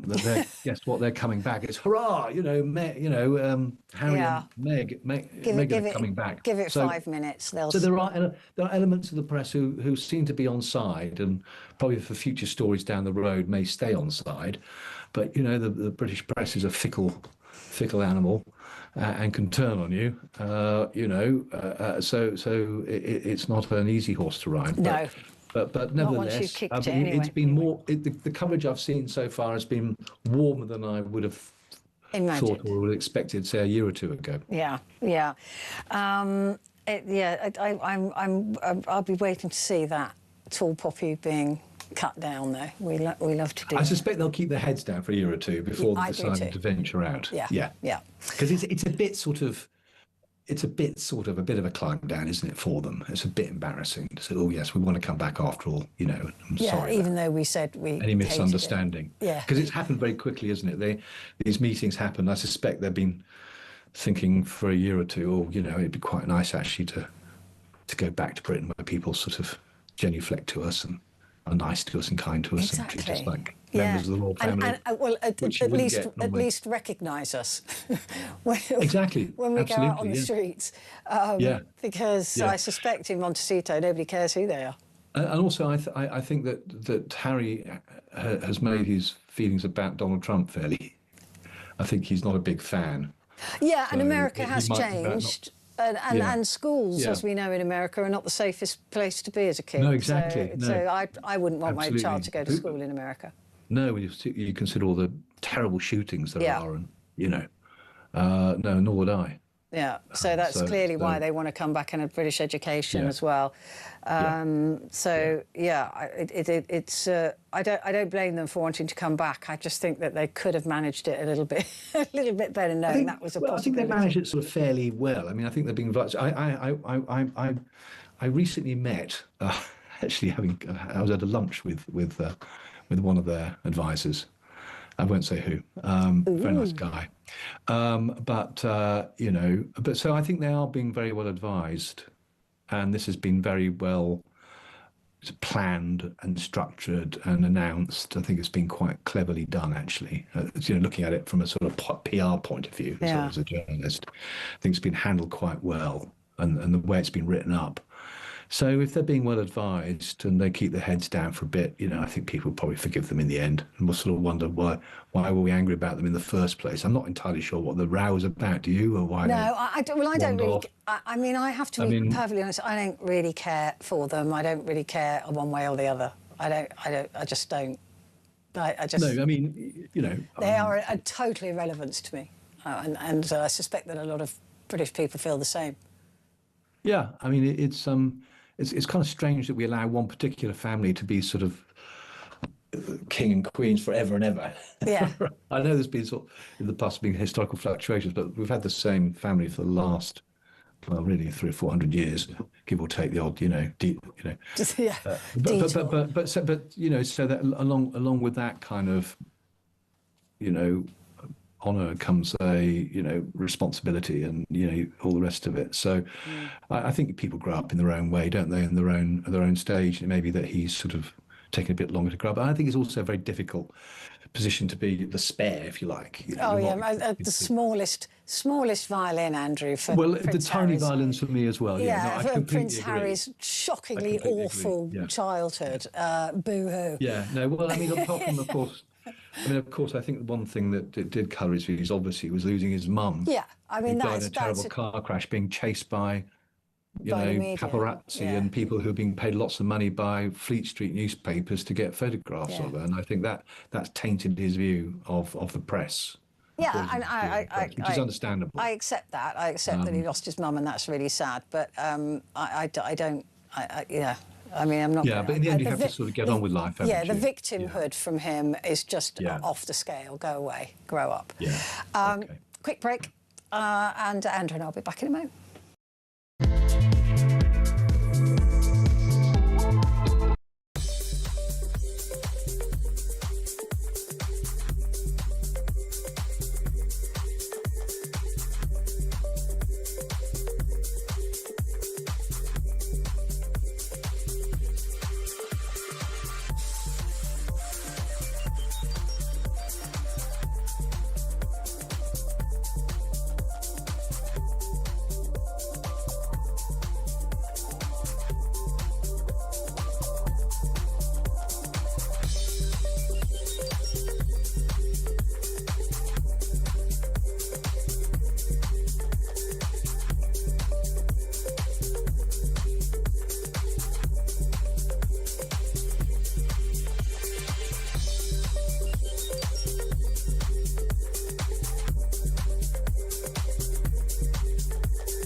Across the UK, on DAB+, on YouTube, on your mobile, and on your side. This is Talk. Hello there, this is Talk, and it's Petrie, and with me is Andrew Hosken, author and journalist, former BBC senior correspondent. Sticking with the Telegraph, Andrew, Cambridge Chancellor, we must uphold academic integrity. This is the University of Cambridge, much been in the press recently over the Professor Ardé. Must uphold its academic integrity in the wake of Jason Ardé's death, its Chancellor has said. Lord Smith of Finsbury called for the institution to be fearless in its interrogating accusations of plagiarism and suggestions of academic misconduct. This story is just so ugly to me.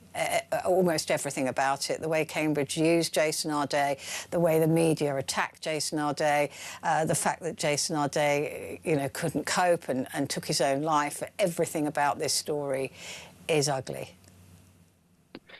Yeah, it's a terrible tragedy, and I've been reading quite a lot about it over the last few days, sort of thinking about, because it obviously portrays parts of the media in a poor light. I agree. Cambridge don't come out of it very well. No, they used him. I think you have to admit that he doesn't come out of it terribly well either. No.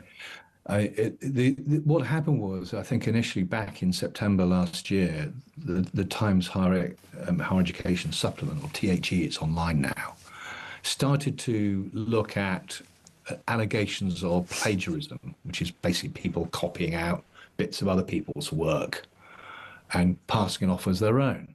And this particular journalist from THE found that Professor Jason Ardé was an extraordinary man in many ways. Apparently, he didn't learn how to read or write until he was 18, allegedly, but apparently. And so then within 20 years, he's a professor, at Cambridge. So he had his meteoric rise, and he had a book coming out. He'd had a very big advance of a book that was coming out soon about him.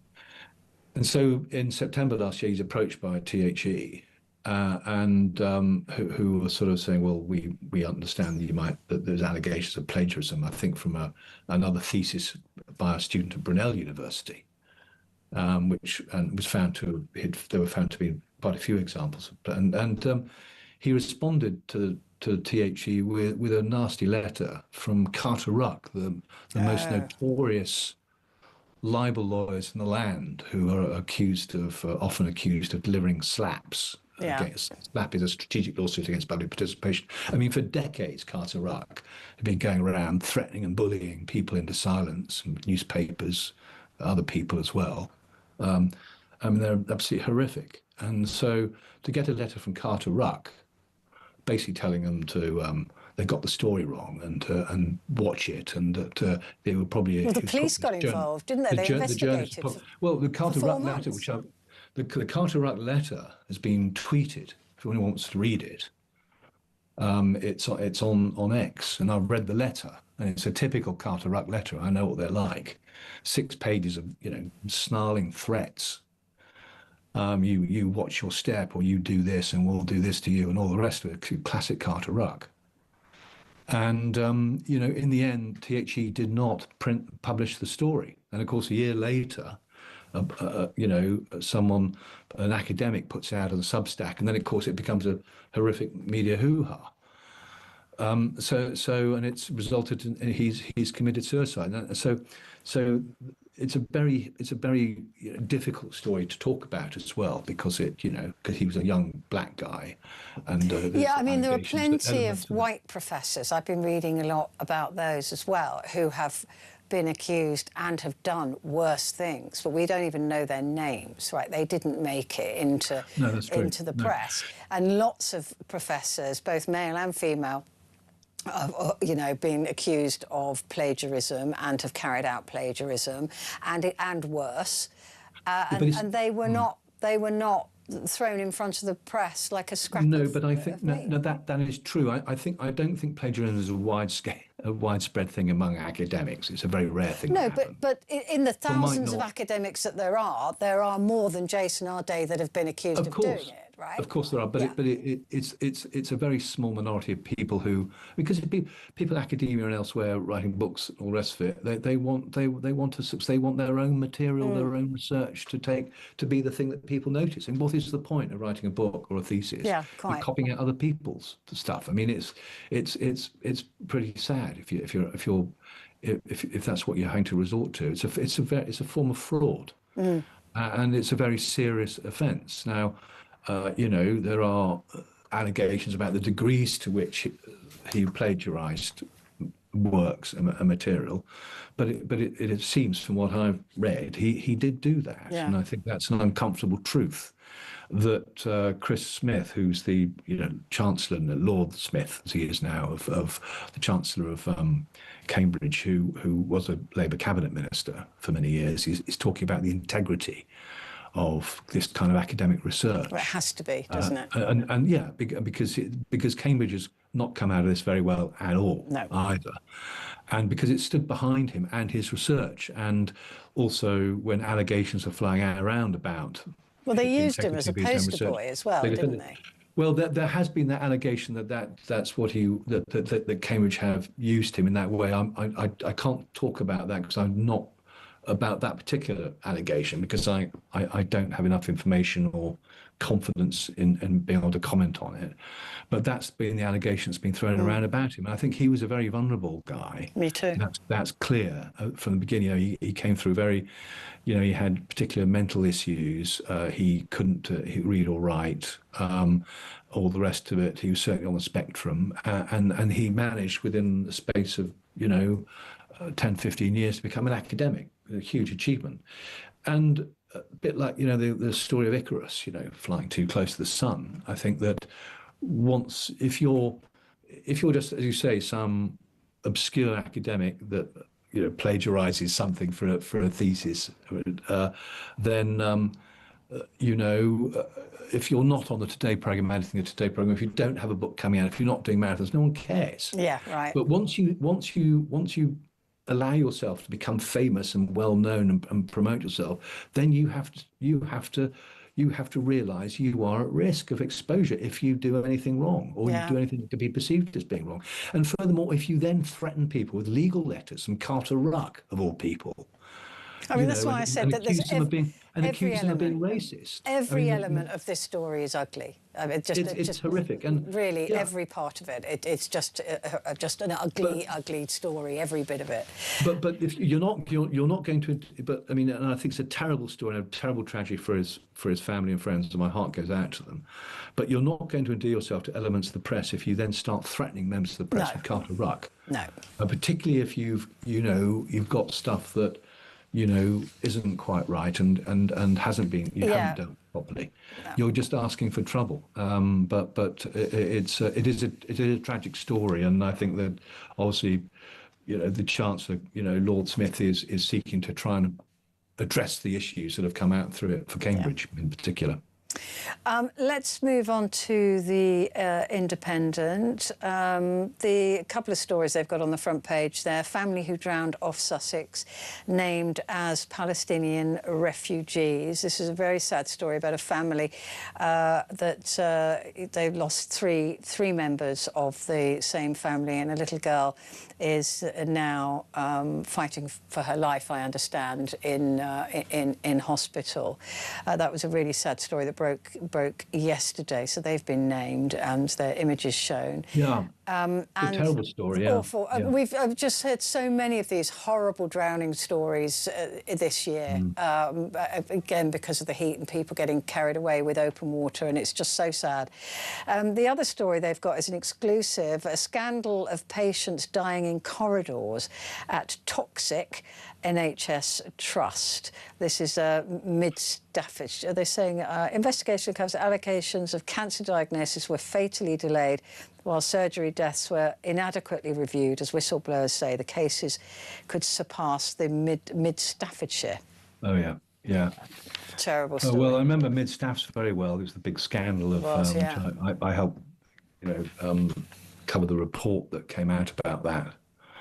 Mid-Staffs, and of course then it was it led to it was a big public inquiry into Mid-Staffs. Yes. Well, if it's bigger than that, then there is trouble.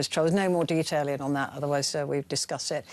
The Sun, as you said, 6 years after Mexit, royals move back from the US to raise their kids in the UK. Harry and Meghan coming home. They will make a shock return at the end of August for an extended period with kids, Archie and Lilibet, enrolling in schools. The Mirror, looking again at that seaside tragedy. The father who drowned at the beach with his partner and teenage daughter was a refugee. They had. I mean, the tragedy of this was they were Palestinian refugees, but they were now British citizens. So they'd left conflict in Gaza, I think it was 10 years ago, and having a nice day at the seaside in Shoreham-on-Sea in Sussex when the dad, the partner, and the 14-year-old girl drowned tragically, and I think there are two other children who are in hospital. So I mean, it's just awful how. Just one afternoon out, and the whole world. Yeah, and so few beaches have. I mean, luckily in Bude, there are lifeguards. A lot of beaches don't have lifeguards. Yeah.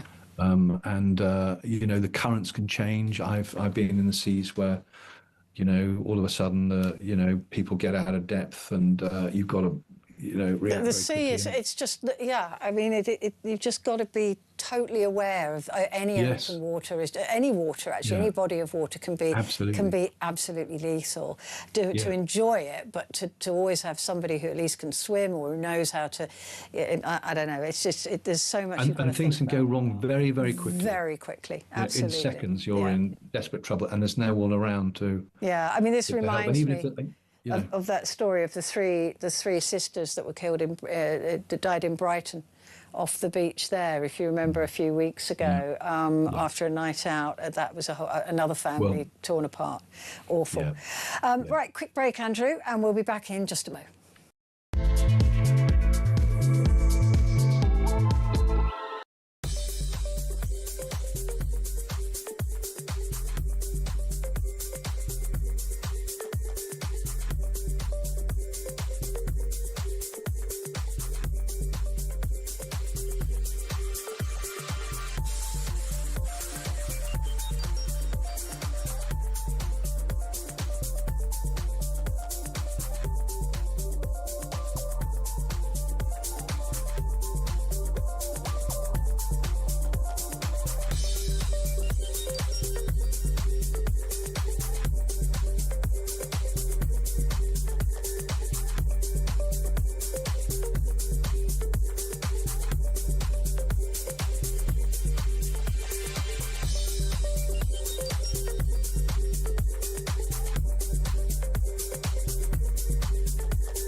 across the UK.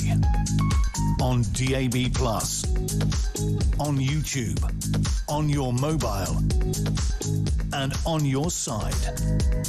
This is Talk. Hello there, this is Talk and it's Petrie with you, and with me is Andrew Hosken, author and journalist and former BBC senior correspondent. The Daily Express, Andrew, and I believe one other paper, the Daily Mail. Daily Mail. Yeah, saying don't rape or beat women when in Britain. This is official guidance to asylum seekers. Now, I was complaining a few weeks ago that they weren't getting this guidance, that they weren't being told, that there was no advisory at all for these men coming from very, disparate countries with different views. And I was complaining about that. So when I saw this, I thought, well, at least we won't be hearing in a court a defence barrister saying he didn't know that that was the case, and that's used in mitigation. How do you feel about this? Because a lot of people are really angry that they're being told not to do this. What's your view on it? Well, this is a booklet, from what I can see, a 7-page booklet that newly arrived immigrants get. And both the Express and the Mail have picked up on some of the advice that's given to immigrants. I have to say the tone is somewhat, suggestive that these immigrants are so ignorant and terrible that they need to be told that they can't rape people when they come here. And things like that. Now, there have been some cases of most. There have been cases where that has been used as mitigation. But the idea that most immigrants don't know that it's actually wrong to rape women or to beat somebody up, is the suggestion is, I'm sorry, the tone of both these articles, both in the Express and the Daily Mail, is that they're sort of like they're animals and they have to be told that they can't rape people and they can't have underage sex and they can't beat up women. Otherwise they would do that if they didn't have to be told. I'm sure these are crimes in their own countries as well. So it's absolutely right that people coming to this country, particularly if they come here, on boats and so on, should have these things pointed out to them. And I think there would be these newspapers who'd be the first to say, well, I hope you've told these immigrants who are coming over here that they can't do this and they can't do that and the other. So the government say, well, actually, yeah, we've done a leaflet. We've told them they can't do all this. OK.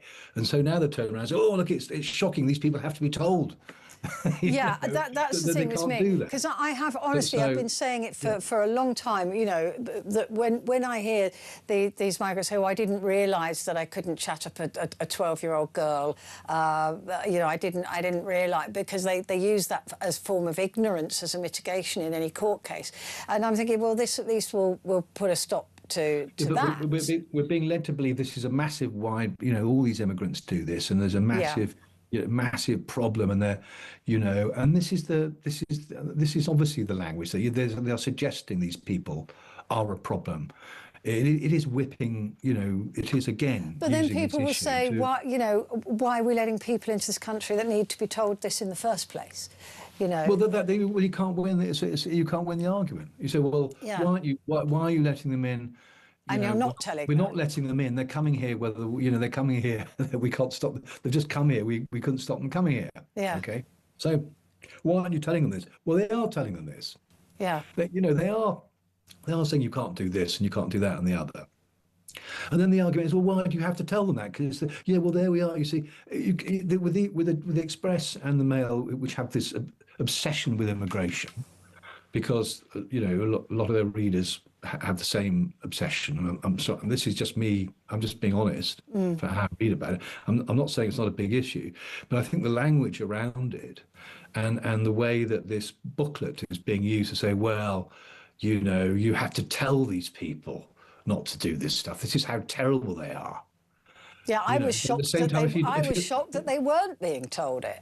Well, I'm sure, of course, these looking at the articles, I mean, the journalists writing this stuff haven't said, well, it might be that these booklets have always been handed out to immigrants in this country, and it's just that they've just it's either been it's had to be rewritten, or they've just found out about it and have decided to turn it into a story. Yeah, it was this particular booklet was published today. That's what okay. Well, there we are. Okay, yeah. So again, you know, it is the government response. Like, for example, we're talking about the Shabana Mahmood story earlier on about spreading immigrants more into middle-class areas and not concentrating them. That is the government responding to papers like, amongst other things, the public concern, but also not least these newspapers, these influential right-wing newspapers like the Express and the Mail.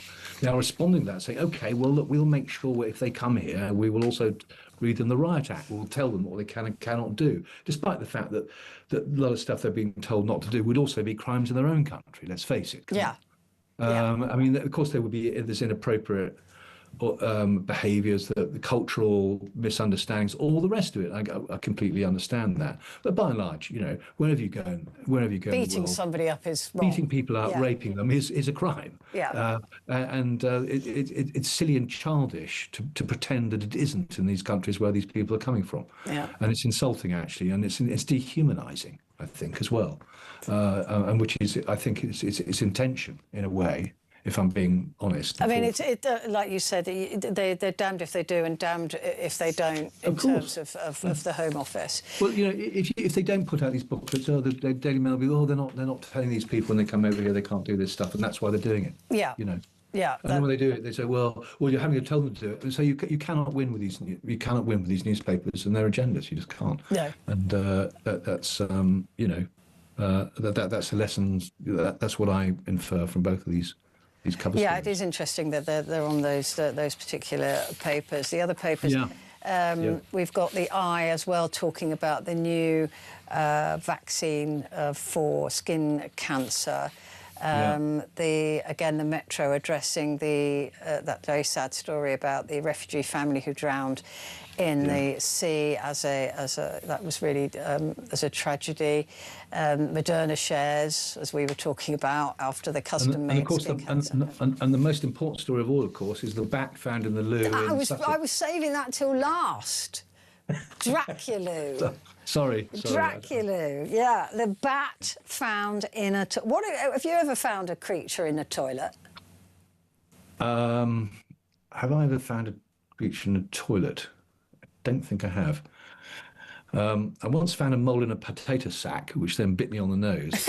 The only person in Britain that's ever been bit on the nose by a mole. As a kid, I was looking at it like that, and it was bit me on the nose.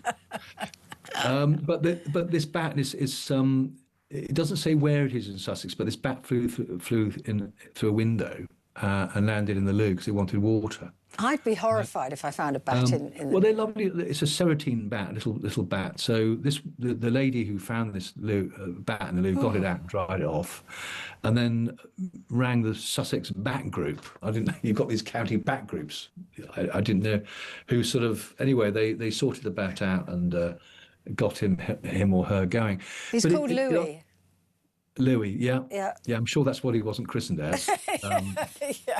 That's what he's called now. It'd be something in a series of high-pitched squeaks that we can't hear, whatever he's called, really.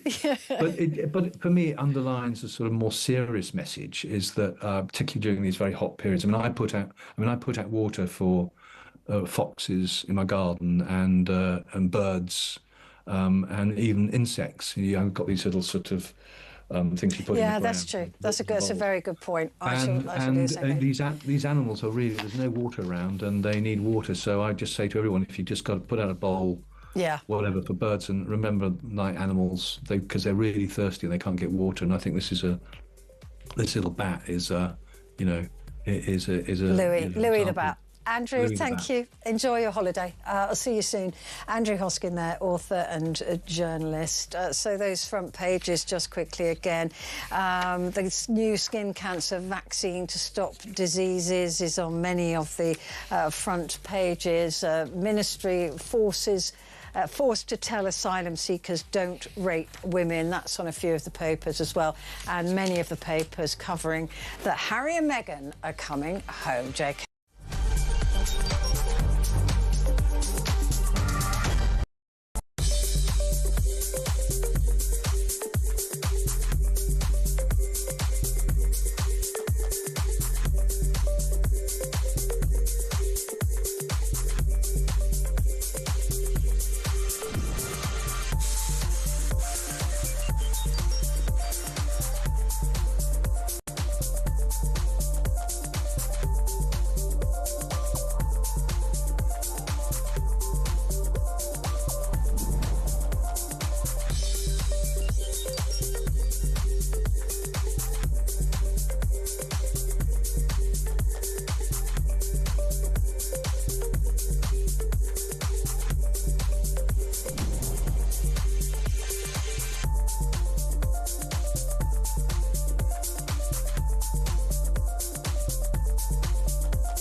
across the UK.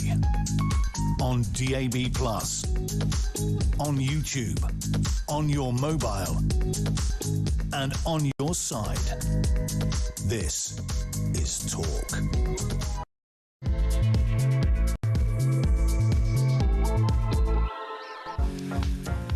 Hello there, and a very good morning to you. This is Petrie here with you for the next hour, and this is still Talk Back. This is the hour that you get to call in, ask your questions, and normally we have a topic, don't we? I throw one out to you, and we sit and discuss that for the next hour. But in the summer months, we like to do something a little bit different, and that is to bring in a special guest for you on a Wednesday, so that your Talk Back hour is curated. Let's put it that way. And today, I'm absolutely thrilled to say that we have in the studio one of your favourites and mine, and that is our favourite space expert, Andy Lowndes. Good to see you. And you, hello. Look how professorial you look with your glasses on. Well, yeah, I need 2 times magnification these days. Is it? It's driving me mad, really. Now, Andy's wearing this rather splendid suit, but earlier on he was wearing what I can only describe as an adult's romper suit. That was designed as a spacesuit with your name on it. Yeah, that's right. Where did you get? I want one of those. From the States, yeah, as always. You can get them online. There isn't a problem getting them. They're easy enough to get. It's a one piece. You do it just as the jacket. Onesie, that's it. Yeah, it's like a onesie. Did you wear that on the train on the way down? Oh gosh, no. I wore this on the train going down. I just changed and then changed back again. It's great fun. Well, I think we would be disappointed if you didn't turn up in weird and wonderful outfits. Of course. To be fair. I mean, and I love wearing them, of course. It's what we expect of you.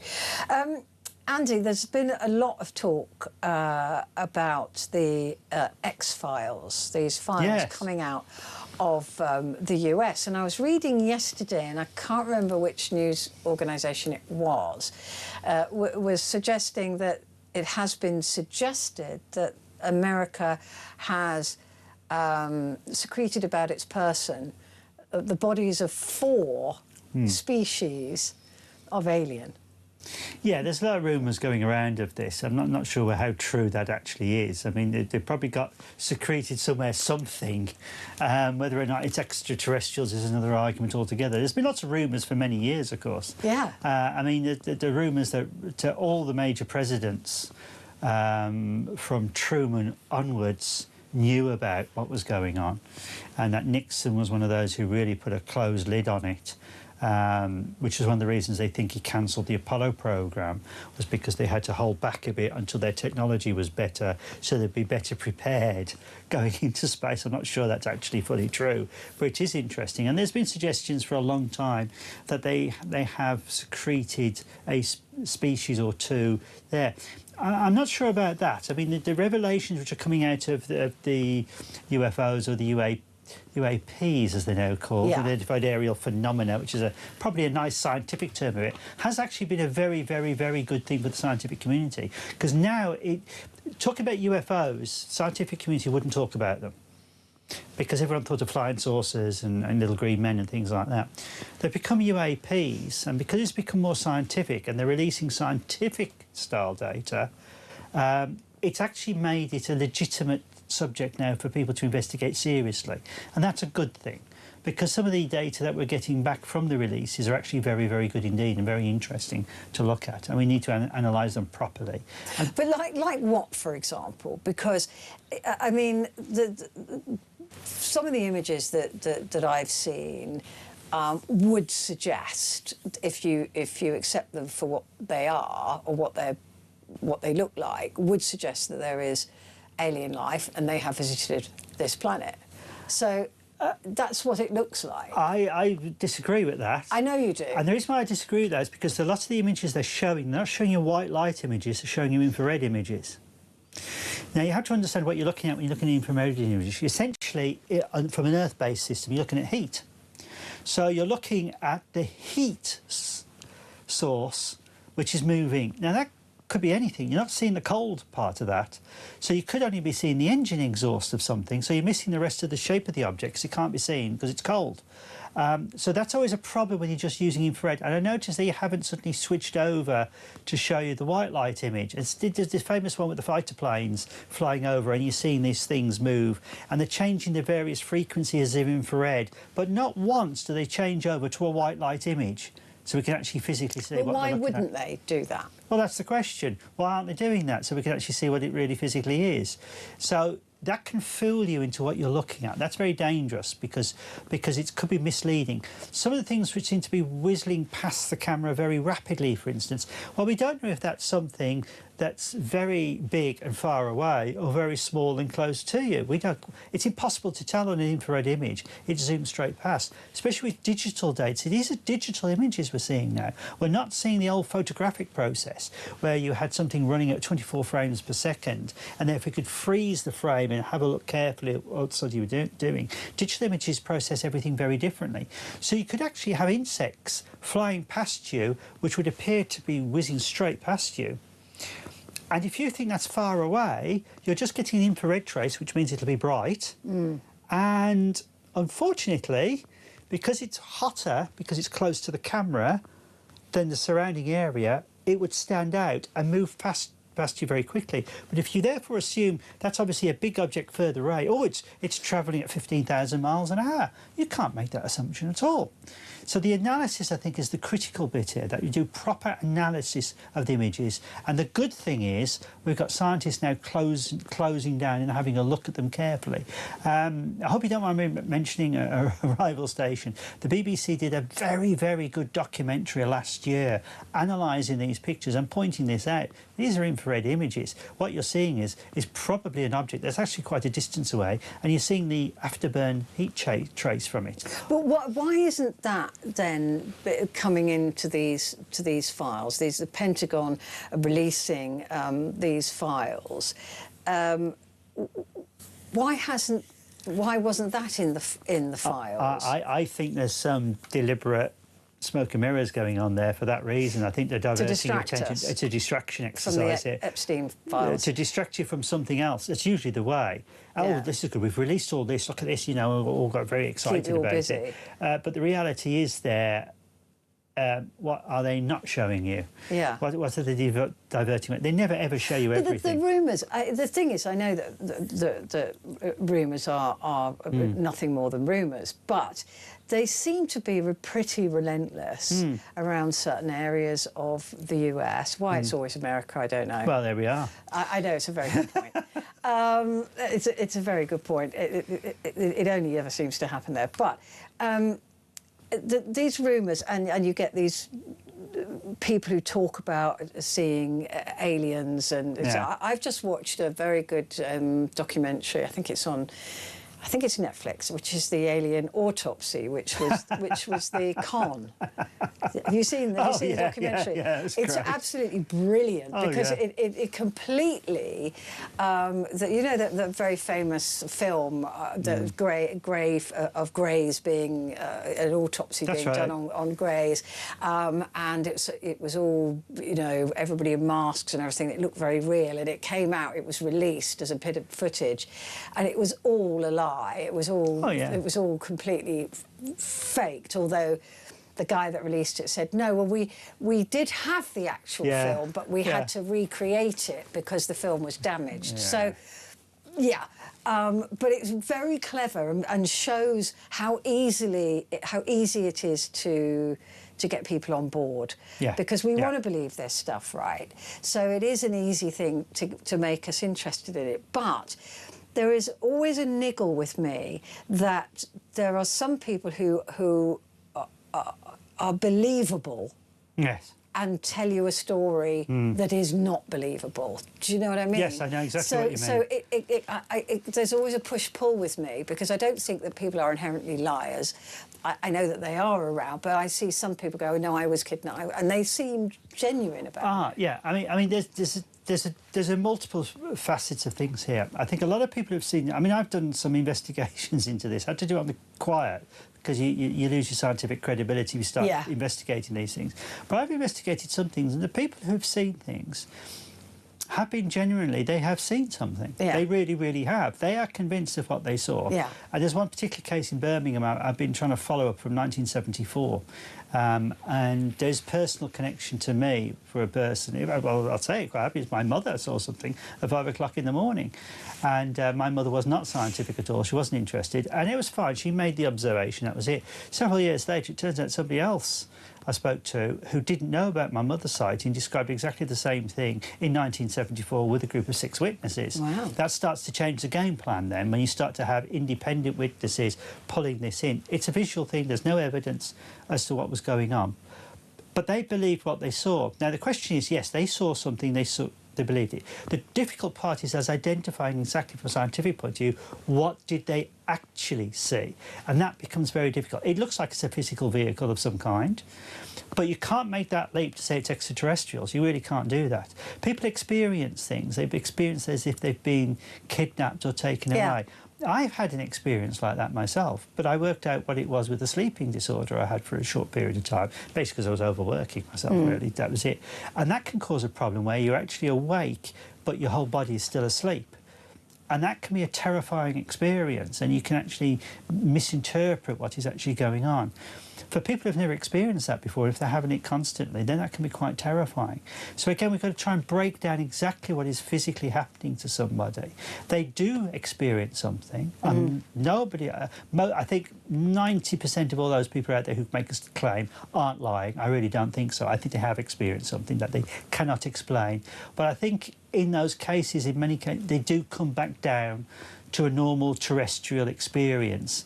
Maybe even a biological one. I mean, ghosts was a classic one, which we did, because you can actually have an hallucination and you are absolutely convinced that it's not a hallucination, that you saw it yourself. But your brain can do that to you. It can actually fool you in certain times. Where it becomes interesting is if 3 or 4 people see something at the same time. Then you have to look at, well, what is triggering the brain of these people at the same time? Well, that could be a microfrequency happening, which happened at Warwick University, where they studied it. The famous story of a ghost. The cleaners wouldn't clean this professor's place because they said they kept experiencing a ghost, and he thought it was absolute rubbish until he was there late one night, and then he experienced it. But he took the idea of what's going on, and it was their equipment. Their equipment was generating microfrequencies, which was triggering sensors in the brain. And it's the sensor that makes you see somebody go past you. So it was actually a technological issue that was tricking people into thinking something was there. Now, we've got that much... And that was multiple people? Yes. Had the same... Yes, because it would trigger the same thing in their brain. They've got the same brain chemistry. And so, therefore, with that much electromagnetic equipment around our place, how many things are happening to us that we don't fully understand? And that's a real problem. So there's that issue with it. So people are experiencing things, but I think we've got to come down, it sounds terrible and cold, to a cold scientific analysis of what's going on. And it's the same with the UFO phenomena. We really need to see and understand what people are observing. And there's 14 Times, other magazines are available. 14 Times is really good because they always have good scientific explanations. And one was done thing about the cats, the big cats you're seeing in the countryside. Oh, yeah. And they ran an experiment to see how good are people at judging the size of the cat to distance. Yeah. And they found out people are absolutely rubbish at actually judging the sizes. So you could get actually quite an ordinary sized cat and people say, oh, that was a big leopard sized cat that was way over there. And he put models of them up and people were absolutely rubbish at judging the distances. Oh, really? So you can easily be fooled even though you firmly believe you're not being fooled. So you're not lying. Yeah. But your, perspectives can fool you. And that's the same with the UFO phenomena. The interesting thing is when you get good footage of something, can it be, one of these sad things is, can it be too good to be true if we actually saw it? But the point is, after all the years of UFO experiences we've had, all the years, all the technology we've got on this planet, there's not one bit of evidence you could walk into a court and show a judge and say, what do you think of that? Yeah, that's a disturbing thing. Yeah, that is very true. What about, though, an area like an area, is it 51? 51, 52, yeah. right, where I'm trying to remember, I can't remember the name of the guy, but he lived in that area and there was a crash and they said it was a a weather balloon, but he had gone and picked up pieces of... That's the Roswell incident. The Roswell incident, that's 1947. the one. So he'd gone and collected pieces of metal, and then the military took over and they said, no, it was a weather balloon, and he'd got these pieces of metal in a box, and he said that they were... they had odd, strange writing on them, and that it was a strange, pliable kind of metal. Yes, it looked like they used mylar. So what is the explanation for that? It is an interesting one because there's a lot of a lot of misdirection going on there. It wasn't just a simple weather balloon. That's one of the unfortunate things about it.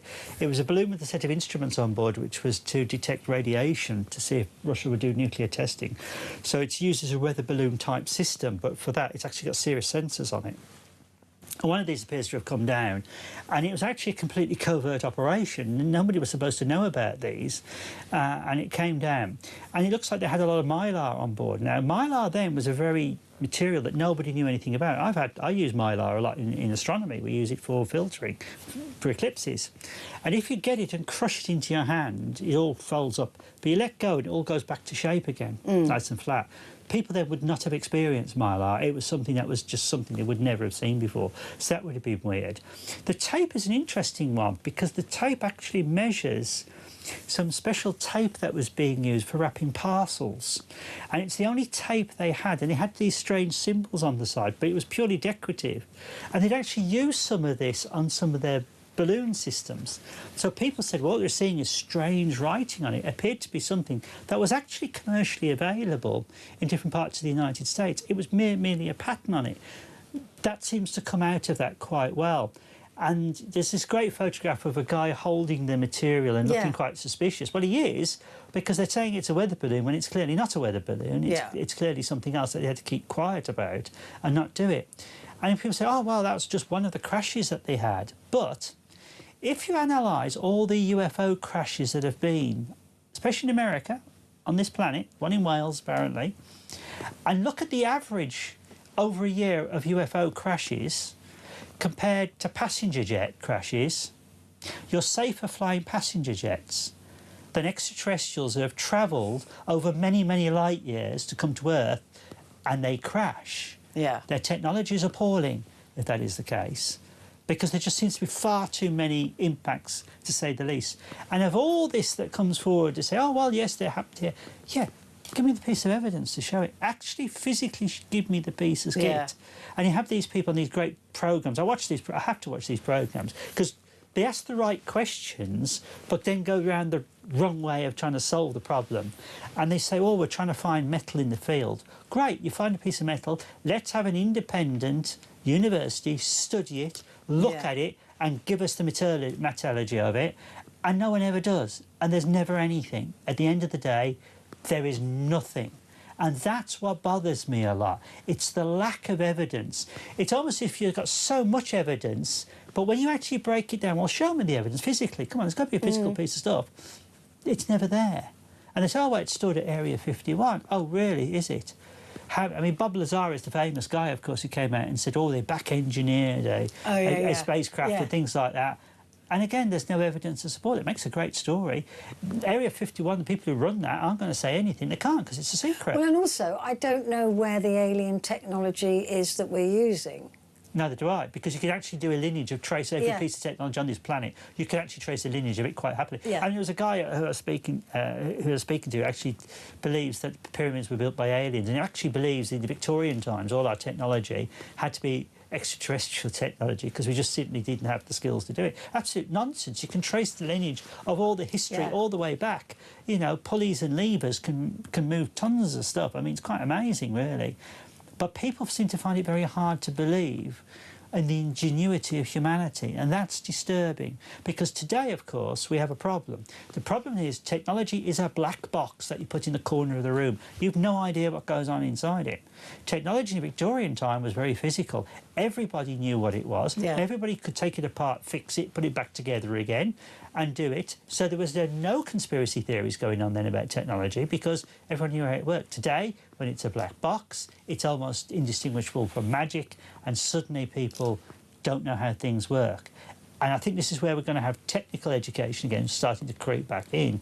I think it's going to be good. And I can tell you now, in 20 years' time, if we push the technical education, which seems to be happening at the moment, suddenly all these conspiracy things will start to die off for the history. Because we'll have knowledge. Because we'll suddenly have the knowledge to understand, oh, yes, that's how they work, that, isn't it? There's a great one with it. They uncovered a sarcophagus in Egypt. It was a great documentary.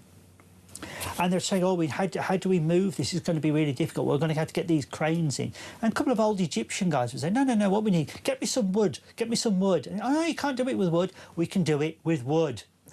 And with wood, they moved it. Yeah. A ton and a half, no problem at all. Yeah. And the others were bewildered. No, he said, it's quite easy to do things if you know what you're doing. Yeah. Levers, give me a lever long enough, I'll tip the world. Yes, you can.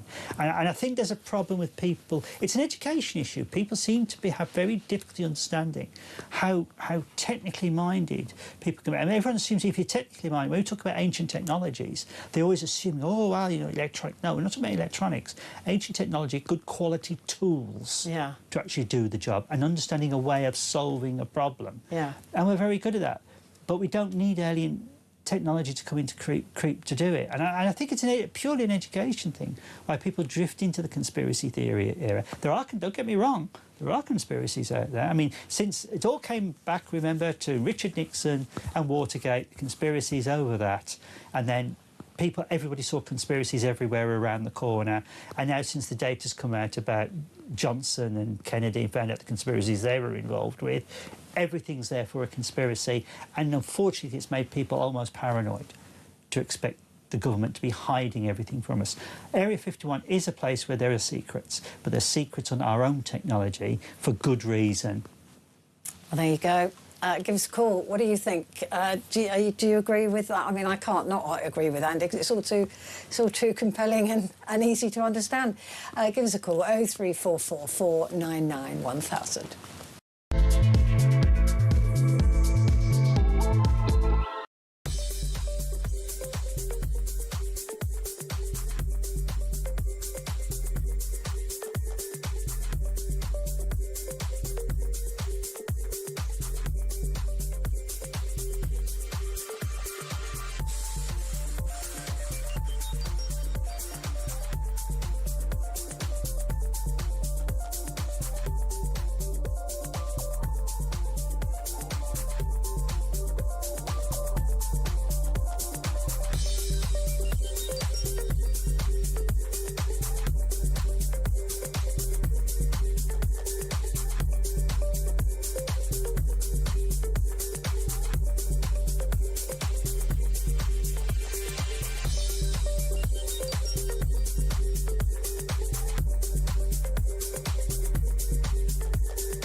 Across the UK, on DAB+, on YouTube, on your mobile, and on your side.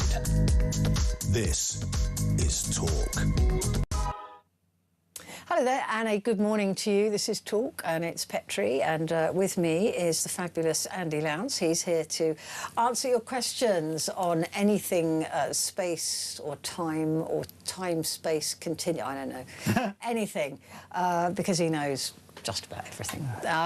Andy has called from, he's an astronomer in Sutton Coldfield. Great. And wants to talk to you. Andy, a very good morning. Good morning, Petrie. Good morning, Andy. Good morning, Andy from Sutton Coldfield. I say astronomer, it's a little lapsed.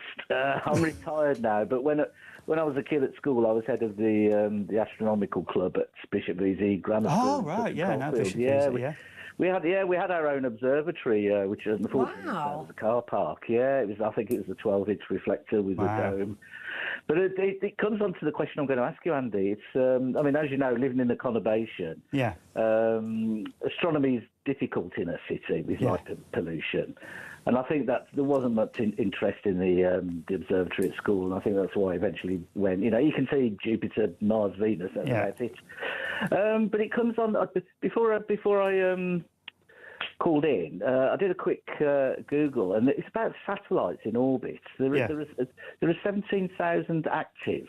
Yes. But if you include defunct satellites as well and junk, there's 46,000 objects up there in orbit. And I'm wondering what you make of how that might affect earthbound astronomy. Is it a hindrance, and do you think it will be an increasing hindrance? There's been a big problem at the moment because we're having what's called constellation satellites in low Earth orbit, as opposed to the big ones put out in geosynchronous orbit. Constellation satellites, Starlink, for example, but there are others on stream as well coming on at the moment.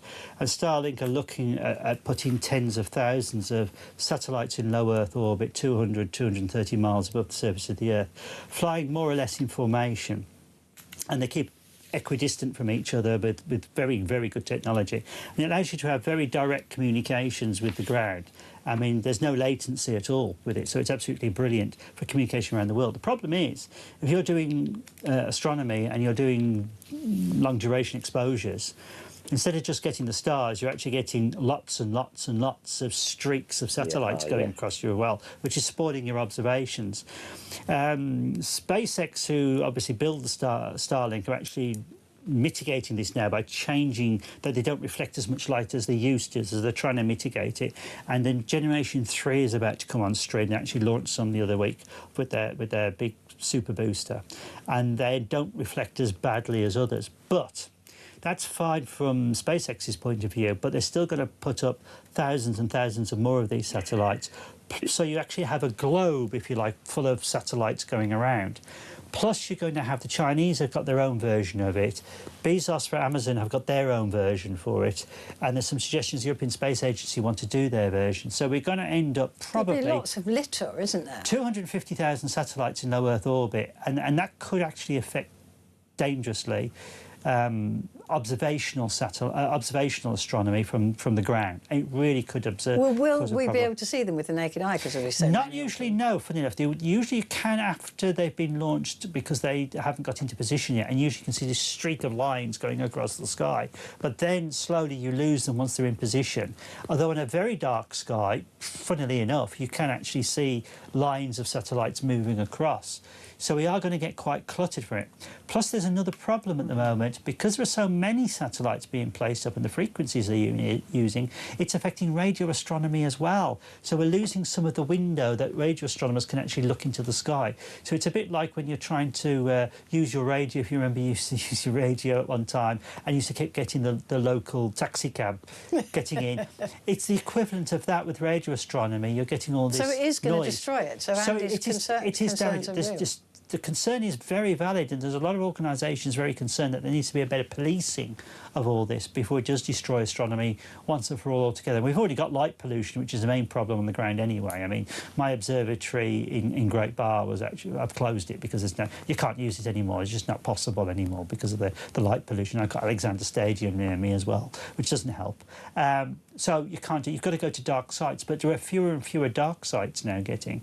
And then when you have got a dark site and you start doing duration exposure, you've got satellite streaks going across it, and that's affecting professional ones. So there is a serious problem with this now happening. Have you noticed it, Andy? Has it spoiled your experience of Yeah, I think it was one of the reasons that people lost interest to the observatory at grammar school back in the 80s. But, I mean, until about 5 years ago, I had a 6-inch reflecting telescope, and I found I could use it less and less. And there is a little bit, I mean, Andy will know this, I'm not far from Sutton Park. There's a little bit of respite if you wander into the middle of Sutton Park with a pair of binoculars. Yeah.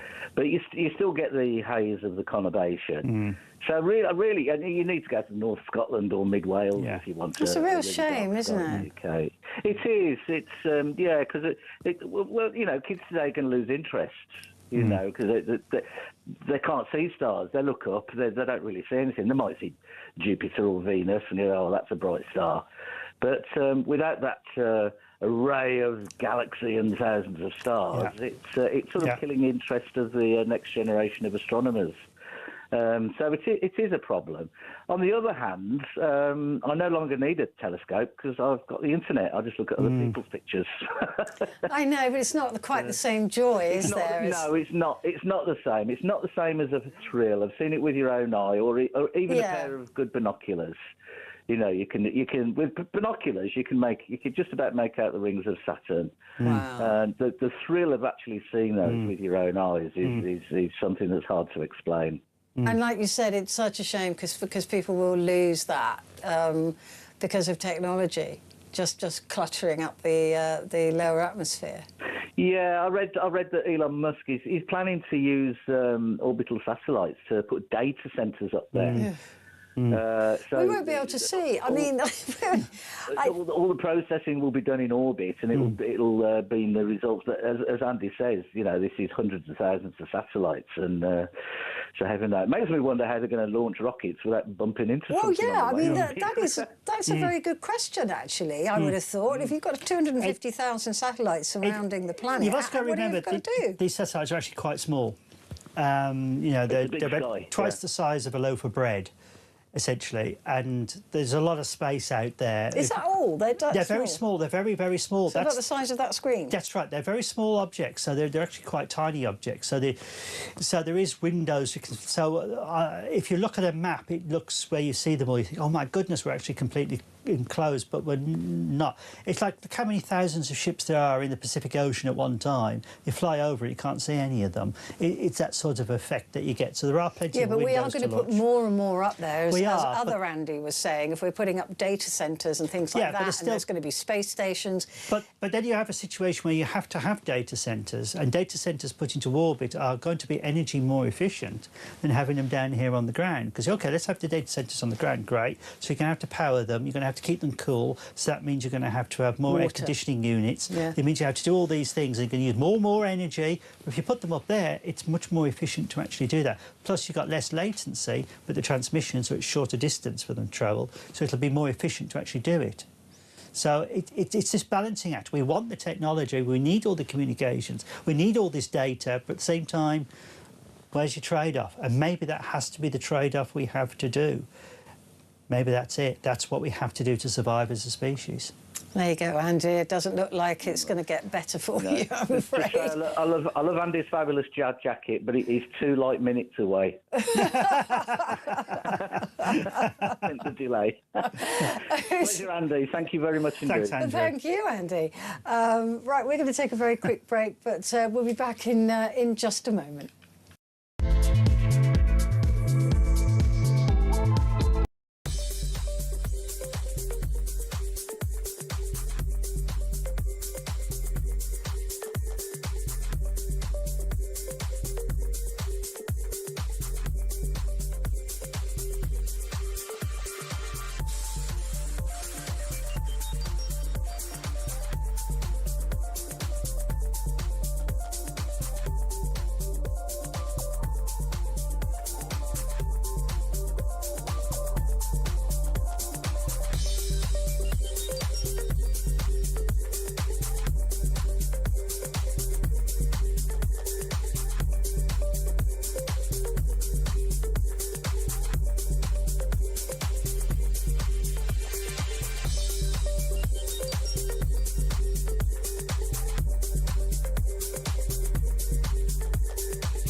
Across the UK, on DAB+, on YouTube, on your mobile, and on your side.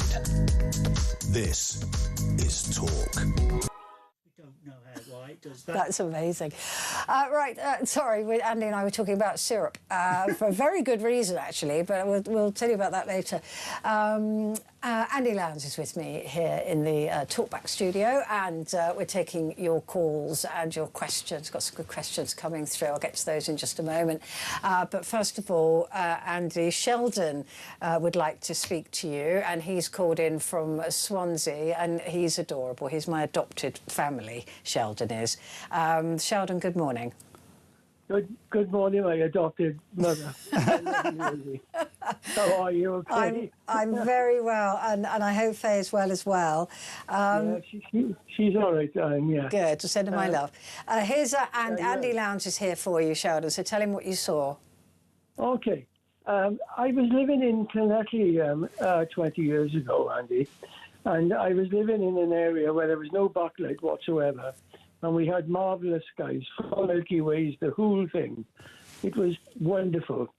And I used to walk my dog late in the evening. And on this particular evening, I saw a cylindrical object which was passing back and forth over the house. And it went on for about 2 days. And I was getting disturbed about it. I thought, this is very unusual. Then suddenly, the day after, Hale Bob turned up. And once I saw Hale Bob, I realised, and he was with us for nearly a month, I thought, I've been fooled here.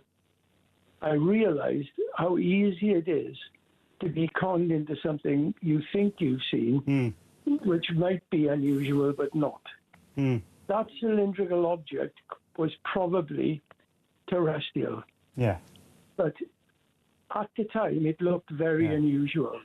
But once you see a genuine extraterrestrial object, and something as wonderful as that, then you've got to start believing in the truth. Yeah. Yeah, I mean, absolutely. Go on. Sorry, carry on. No, you carry on. No, you carry on. I have never seen an alien or been contacted by one. I wouldn't be disturbed if I was. I would try to be a decent human being, you know, and I'd act in a peaceful manner. But I genuinely believe that the stuff that's going on in the States and the disclosure of these particular events are classified. And I think they are classified for a reason, because they want us to believe that they have classification which actually doesn't exist. I think there's some truth in what you say there. Swansea's a great place. It's got Swansea Astronomical Society out there. You'll meet a few aliens there if you join there. That's a fantastic group. But I think you're right. I think it's interesting. You can easily be fooled, especially at night, looking at an object, because an object in the sky at night, it is actually impossible to judge the distance of the object unless you actually know the dimensions of the object. And it's same at sea. If you're out at sea looking at night at a distant object, it's impossible to tell what the shape or size of the object is unless you actually already know what the object is, and you can be easily fooled. And I think that was a very good point you made there. Once you saw Hale Bopp, a comet in the sky, you suddenly then had your perspective adjusted so you could actually appreciate what you were looking at, and that's really good. And that's why you find a lot of astronomers don't suddenly report a lot of UFO sightings, because they're so au fait with looking into a dark sky and very familiar with the depth of the sky. You'll see that they see something that seems to be odd. They look at it a couple of times. Yeah, I know what that is. I know what's going on here. I know that's a satellite. Well, like you said, it's perspective, isn't it? Perspective can fool all of us. Yeah, we've all been fooled by it. Yeah. Over the area here, over Swansea, we used to have the space station come over on a regular basis, because it used to come over Swansea Bay, because it was a scientific reason, because it's a massive bay, and they used to study it. And so that was interesting, because one would think it was a moving star. Yes. Unless you had any information regarding that, you would definitely think that there was a star that was moving across the sky rapidly. But I was used to that sort of phenomenon. But once that Hale Bopp turned up, and it was right in my face, and it was a month's worth of it, I have never seen anything like that in my life. Yeah. And that was the biggest proper phenomenon I've ever experienced. Yeah. And if I ever get that privilege again, I'd be very, very lucky. Well, we hope so. We hope we're going to get another comet come closer to us. We're due a few, because in Victoria, in England, they had a lot of comets appearing in the night sky, which were big and bright. Yeah, sure. So hopefully we can get a few more. I hope so. I don't think I've seen one. Sheldon, it's lovely to Brilliant. talk to you. Take care. Lots of love. Thanks, Andy, for taking my call. Of course. So thank you. Right. So there's a couple of questions here that we can do.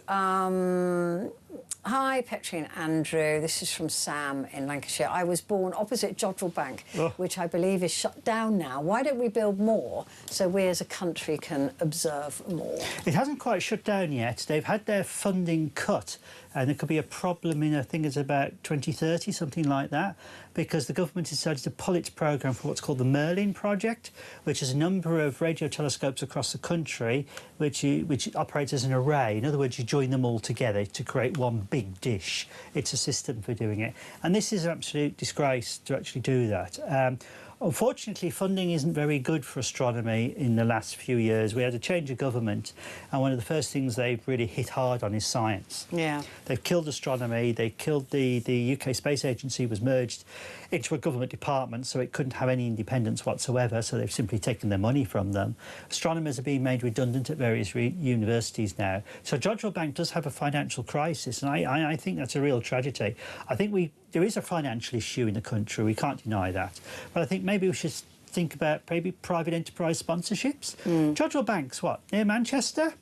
Where have we got in Manchester? Oh, Manchester United and Manchester City. They're paying hundreds of millions of pounds for football players. Why don't they donate, say, 2% of each of their transfers towards Manchester University and Jodrell Bank? Yeah. That'd be more than enough money to fund it for the next 50 years. That's the scale we're looking at. They're having a shortcut. Well, I remember the days when billionaires used to build hospitals and libraries and things, and now they don't. No, they don't. No. So it would be nice if any billionaires or millionaires are listening to actually give some of that money back. I think so, because it benefits all humanity in the end. Absolutely. And remember that places like Jodrell Bank is also one of the defence establishments, because they were used during the Cold War to monitor Russia.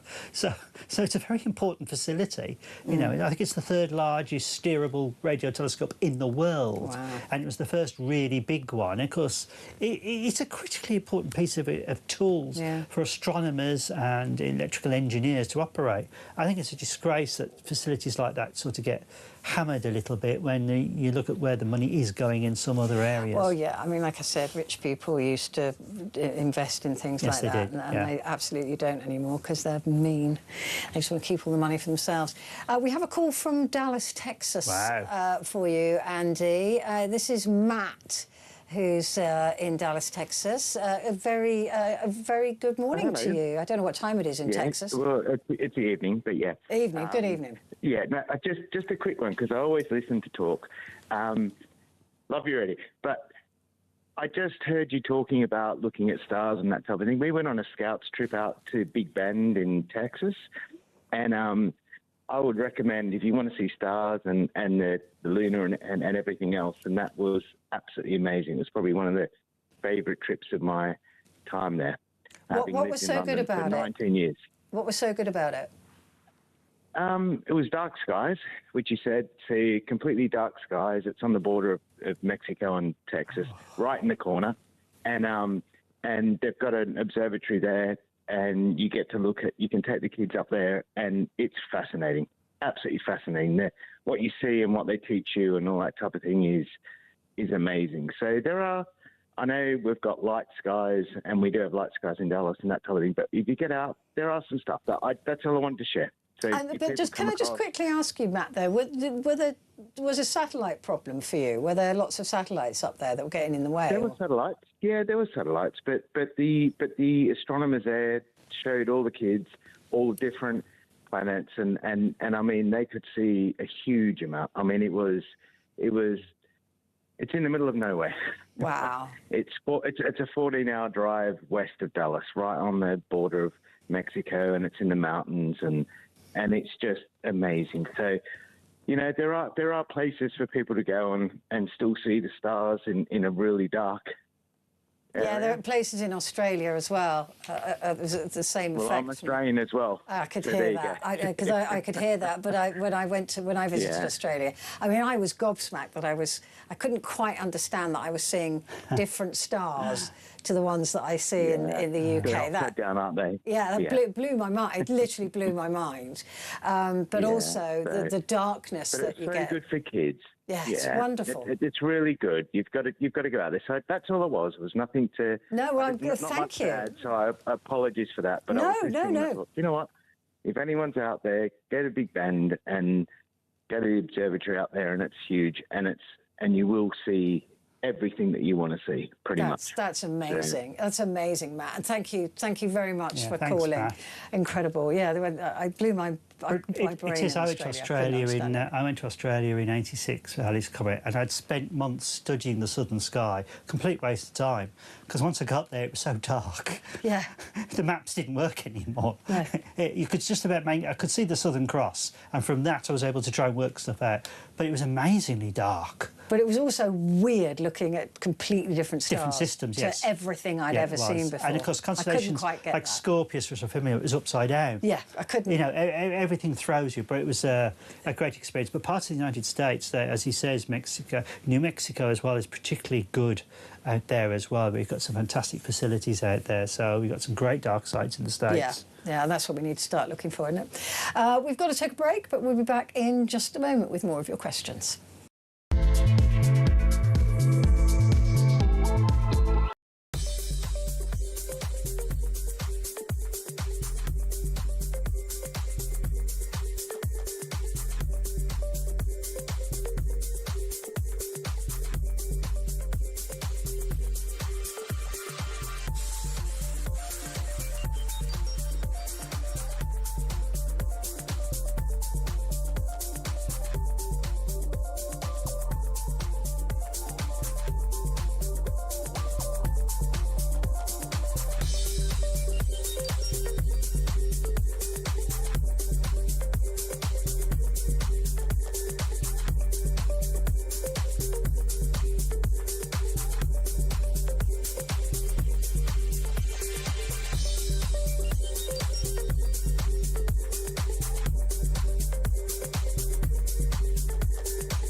Across the UK, on DAB+, on YouTube, on your mobile, and on your side.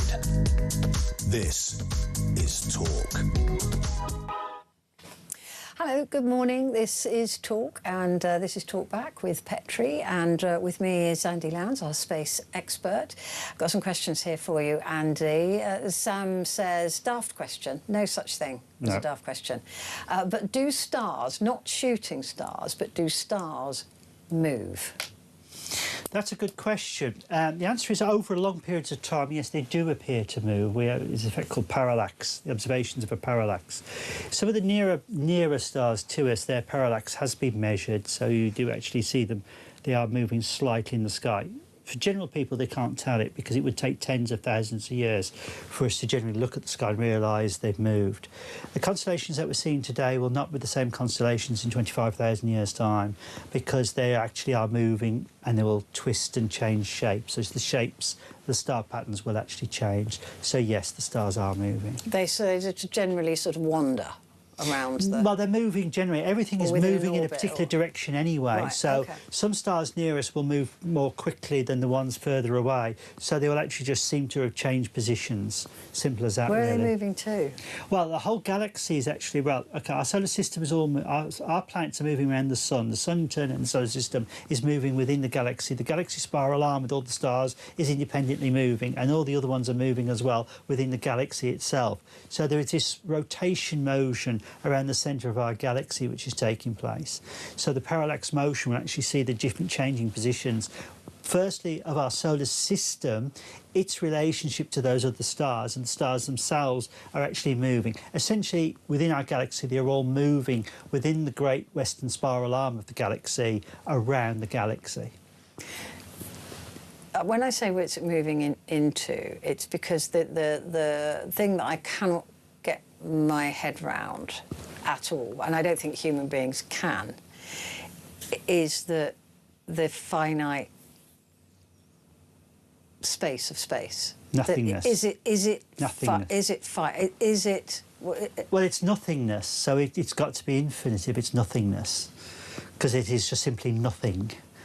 And that's the whole point. There is nothing. But how is it finite? How is it infinite? Well, it's got to be because there's nothing. It's absolute nothingness. But I don't understand. You could find yes, because when you think, oh, well, it can't be infinite. Well, the only things that can be finite is matter and things. But if that's in so the universe is built up of nothing. There's mostly nothing out there, populated by mass, particles, radiation. But how does nothing exist? But it can't exist. It's just nothing. It's just nil, zilch, niente, null. Hurts my brain. I can't. Anyway, I just can't get. I don't understand nothing. Yeah. I don't understand it. It's just the vacuum of space. I mean, it is populated by particles and waves and radiation, but it is a nothing. There's just it's hard for us to conceive. There is because around us here. There's air. Nothing. There is air moving around us. Yeah, there's never like nothing. Yeah. There's never nothing. But out there in space, there is a nothingness, which everything is. All the planets and things are moving around. Or are moving around in, which is gravity, which is holding them and moving them around. Okay. Still doesn't help. Why is it that we can use telescopes, this is from Ernie, to see virtually back to the beginning of time, yet if we want to see past that, something stops us? We can only see as far as light or radiation can reach us. And the reason why we can see as far back is that we're using near infrared, which is it's a misnomer to say we're looking at heat because it's a bit misleading. It's the wavelength of the wavelength we look at is the near infrared, means we can see the very most distant objects because if light erupts from the distance, as it goes through space, some of it gets absorbed by dust and gas clouds. And by the time it reaches us, the only way you can actually observe it is through the near infrared, and therefore we can see it. And that's how we can see the very distant parts of the universe. So we're using fragments of the spectrum to actually observe it in. So there's nothing actually stopping us? Nothing stopping us as such. It's just the physics. It's just the physics of light itself as it moves through space. And we can't see beyond certain areas, and that's simply because it's so far away, the light from those objects haven't reached us yet. Isn't that great? This is why my head hurts. Can you ask Andy, how realistic is it that we will start mining the moon and using the moon as a staging point for deep space exploration? That's from Andrew in Salisbury. That is all part of the programme at the moment, which Elon Musk with SpaceX is very keen to do. They're in a race, America, with China at the moment. That's what China's looking for, resources, no question about it. China is going to the moon for resources. There's the possibility of rare earth metals, which are now becoming more and more difficult to mine on the Earth because you might have to go under the sea. And it's actually going to be easier to mine those on the moon. And cheaper. and cheaper to do is on the moon, would you believe? Plus, there's a possibility of an isotope of helium called helium-3, which we think may exist in the soil of the moon, the regolith of the moon. That doesn't exist on the Earth, but helium-3, the isotope of that, is actually ideal for us for nuclear fusion power stations in the future. The nation that can control helium-3 supplies to the planet controls power supplies to the Earth. It's possible. So that's another reason for going to the moon. So I think it is actually quite feasible, and within the next... Where they can make money. Yeah, well, it's always Andrew, about... At the end of the day, it's got to be commercial, and what's beneficial to the Earth at this moment in time is the resources that we need. It's going to be cheaper to get it from the moon and from the asteroids. So the next 50, 60 years, there's going to be a big boom, I think, eventually in lunar mining. And within 100 years, that'll be pretty standard. We'll have miners flying out to the moon. Like the film Moon 02, a bit camp in 1969, but incredibly enough, scarily accurate. Scarily accurate. Right, there's a message here from Gary. It says, what happens to time when you get close to a black hole? So it appears, for you personally, nothing. But from the observer from outside, it appears to slow down. It's called the time dilation effect, and this is when you're in a strong gravitational field. Who's watching from the outside? Well, anybody. So if you're, supposing you, let's take, for instance, I decide to fly close to a black hole. For me, I'm moving my arms like this quite happily. For you observing me from a vast distance, my arms will seem to be moving much more slowly. Right. It's the time dilation effect. Now, they've actually observed this there for the very first time looking at an explosion from a star in the distance, and they've been able to actually measure the time dilation effect for the very first time. So it appears to be exploding in slow motion from our viewpoint, but if you went onto it, it would be just exploding normally. But the time it takes the light to actually reach us, it appears to be moving slowly. In a strong gravitational field, it affects time as well. Time appears to slow down. A great film to watch is Interstellar. If you watch Interstellar, it's a perfect film where they explain and visually show you time dilation effects extremely well in a spaceship which is orbiting a planet which in turn is orbiting an area of a black hole, which is a high gravitational field. The people go down onto the planet, for them time is normal. Those in the spaceship, it changes 40 years while they're waiting for them on the ground, and on the ground time has just gone through in days. Wow. You took some pictures, didn't you, of the eclipse? Yeah. I think we've got those. Oh, really? Wow. To show. That's beautiful. So that's just the beginning of the yes, it is. Yes, eclipse. you can see some sunspots there on the left and the right. There are some sunspots there. Oh yeah, yeah, which is quite good. You've got a squiggly thing in the middle. That's nothing to do with it. That's a mark on the lens. But yes, there's the eclipse just about to start. That's beautiful.